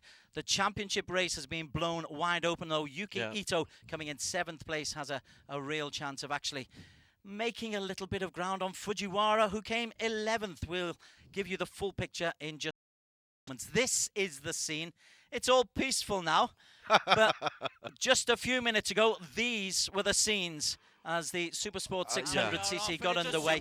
Yuki Ito second, got off to a great start, and we thought that Ito would from here go on and actually win this. Yeah, I thought so, that Yuki Ito will go out there and then creating a gap between him and the rest of the rider behind. But we saw how the two Hondas are still there, yes, from very beginning, Zamri and also Zakwan. Yeah, that's Zamri Baba. Well, Zamri Baba taking the lead, and he looked good, but then he would go on and make a really bad error for him. He's in. Yudhishthira was always there, and we thought that the Kawasaki's would have straight line speed coming down the back straight. So the Hondas did all their work in getting into good positions, but then we had the mistake earlier on from Zamri. I don't think we're going to see the mistake, but Zamri in the blue helmet, leading with 9 laps to go. Zamri's leading with 9 laps to go, which this is Fujiwara. That's Makoto Tamada. They have their own battle behind. But we have not seen Zakwan Zaidi yet. Zakwan is still behind in 4th or 5th, but in this still that's Zakwan Zaidi with Inagaki, Yudhishthira. They are very close to each other, almost in the corner. And we have Yudhishthira and Zamri, and here comes Zakwan Zaidi. Okay, well, it seemed like an awful lot of the riders were their time, because it's a long race, 15 laps. It is a long time, but eventually the two Hondas, the two Malaysians, hit the front. And you were talking about team orders. Team orders were ripped up and thrown out of the window. Yes, because I thought that Zakwan Zaidi will be given the privilege for this race, because he's the highest of the Honda's riders, currently 3rd, 1 to 5. Zamri is 6th with 110 points. But there's no team order, and between Zakwan and Zamri, they had the furious battle towards the end of the race. But it wasn't just them who were getting involved, because Yudhishthira was always there in the background. Ratapong came in with a terrific charge. We kept wondering whether or not Fujiwara, the championship leader, would make a charge. He didn't. Yuki Ito, having made such a good start, fell away a little bit. So it was down to Zakwan and Zamri to hold off Ratapong and get maximum points. This is something that we would not expect to see. Fujiwara down there at 12, Yuki Ito 7, and we have in between Iwata, Wilarot, Yudhishthira. And this is the last lap. This is when they are going hammer and tongs at each other. Again, Zamri in the blue helmet. Zakwan going into that corner. We're midway through the last lap, but then Zamri makes his move on that corner there. It's the sharp right-hander. Zamri into the front, and Zamri would never lose that lead. Yes, over his younger teammates, and perhaps that is the difference, the experience Zamri had. And this is a long straight line. Zamri and Zakwan securing the win for their team 1 and 2 for the Musashi Bonsui Honda Racing. And Koyama coming in 4th as well. So, real result for Zamri. Remember, this fella broke his leg earlier this year and is back fit to race like this. He had a little hiccup in this race as well, and he's still good enough and got the heart to hold on to win. So, this is the point. Here's the championship standings. Zakwan moves within 7 points of Fujiwara, who holds just a 3-point lead over UK Ito. Zamri's up to, Zakwan's up to up there. Koyama, he's not out of it either. No. 25 points available in the last race. And we've still got 6 who possibly win it. It's to the top 3. Looking further down, Inagaki started on pole. Where did he finish in the end? In the top 10, Inagaki. Okay, now let's head to the podium. And Nagaraku.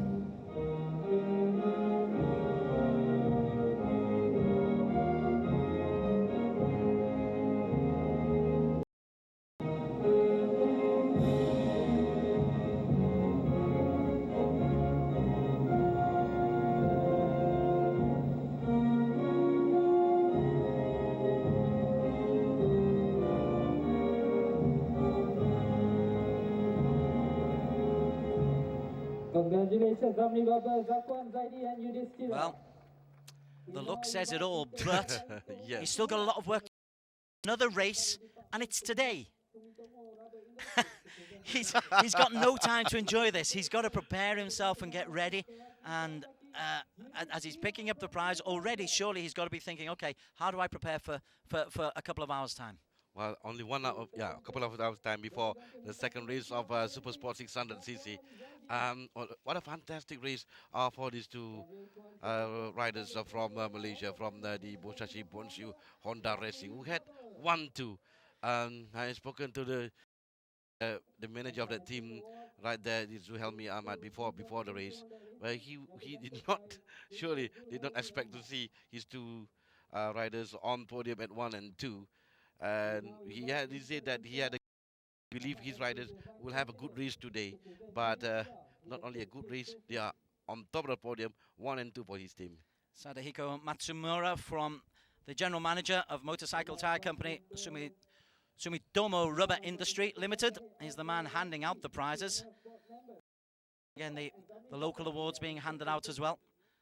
But what a race! And Army, we've got another one of these to go. How's your heart?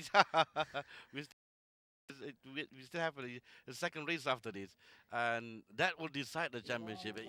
And we're no closer to finding out who the champion is. In fact, all that's happened is it's been confused a little bit more, which is great news. It's more open for this race. And Ron Hogg giving Sadahiko a memento.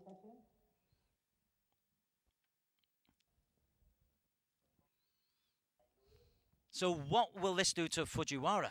Has his head gone? Has he missed his chances? Because 11th, 12th actually, but 11th because one of the riders above him won't get the points. Yes, I think so. You know, because before this race here in Doha, Qatar, we know that this is not his favorite track. He's always struggling here in Doha, Qatar, due to the weather condition, to the tires and everything about his bike. But his teammates doing well here. Yudhishthira is on the podium. Listen, because what we need to do is we just need to show you the overall championship standings once again. So Fujiwara still leads. He picked up 3 points. 152 he's on. Ito picked up points. He's 3 points behind. Just 4 points behind. My word, if Zakwan had won, he's right in the mix at 150. Zamri Baba, 135, he's into the mix. Koyama, it's probably too little, too late. But a victory for him could take him up to 156 points. You never know. You never know. Tamada in 6th. That's how close it is. I can't think of another championship standing that is as close and competitive, with everybody competing going into the last race of the season. Okay, further down, let's look at Inagaki. Suhatai, 15th place. Points. So there's the top 20. Still getting a bit breathless after what's going on up at the top of the table. I'm trying to figure out the situation right now. There's the final top 30 that we've seen, and we can go to the press conference where we can hear the top 3. No, except the riders are just getting their breaths back. Understandable. And we're looking at the oil that was spilled in a previous race, a previous remarkable finale in the Underbone 130.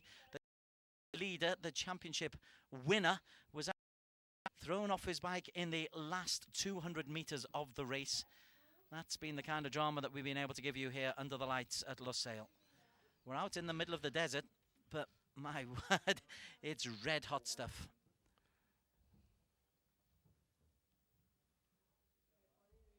Calm before the storm. I believe we can head into the press conference where the hard-working Queeling is talking to the race winners. I'm here with the podium winners from the Super Sport 600 Race 1 here at round 6 of the PETRONAS Arrc at Losail, Qatar. In first place, we have Muhammad Zamri Baba. In second place, Muhammad Zakwan Zaidi. In third place, H.A. Yudhishthira. What a challenging and interesting race we have here today for race 1. Successfully managed to pick up the win from all the other riders. Tell us, how was the race? This first race in Qatar, so many rider get chance for win.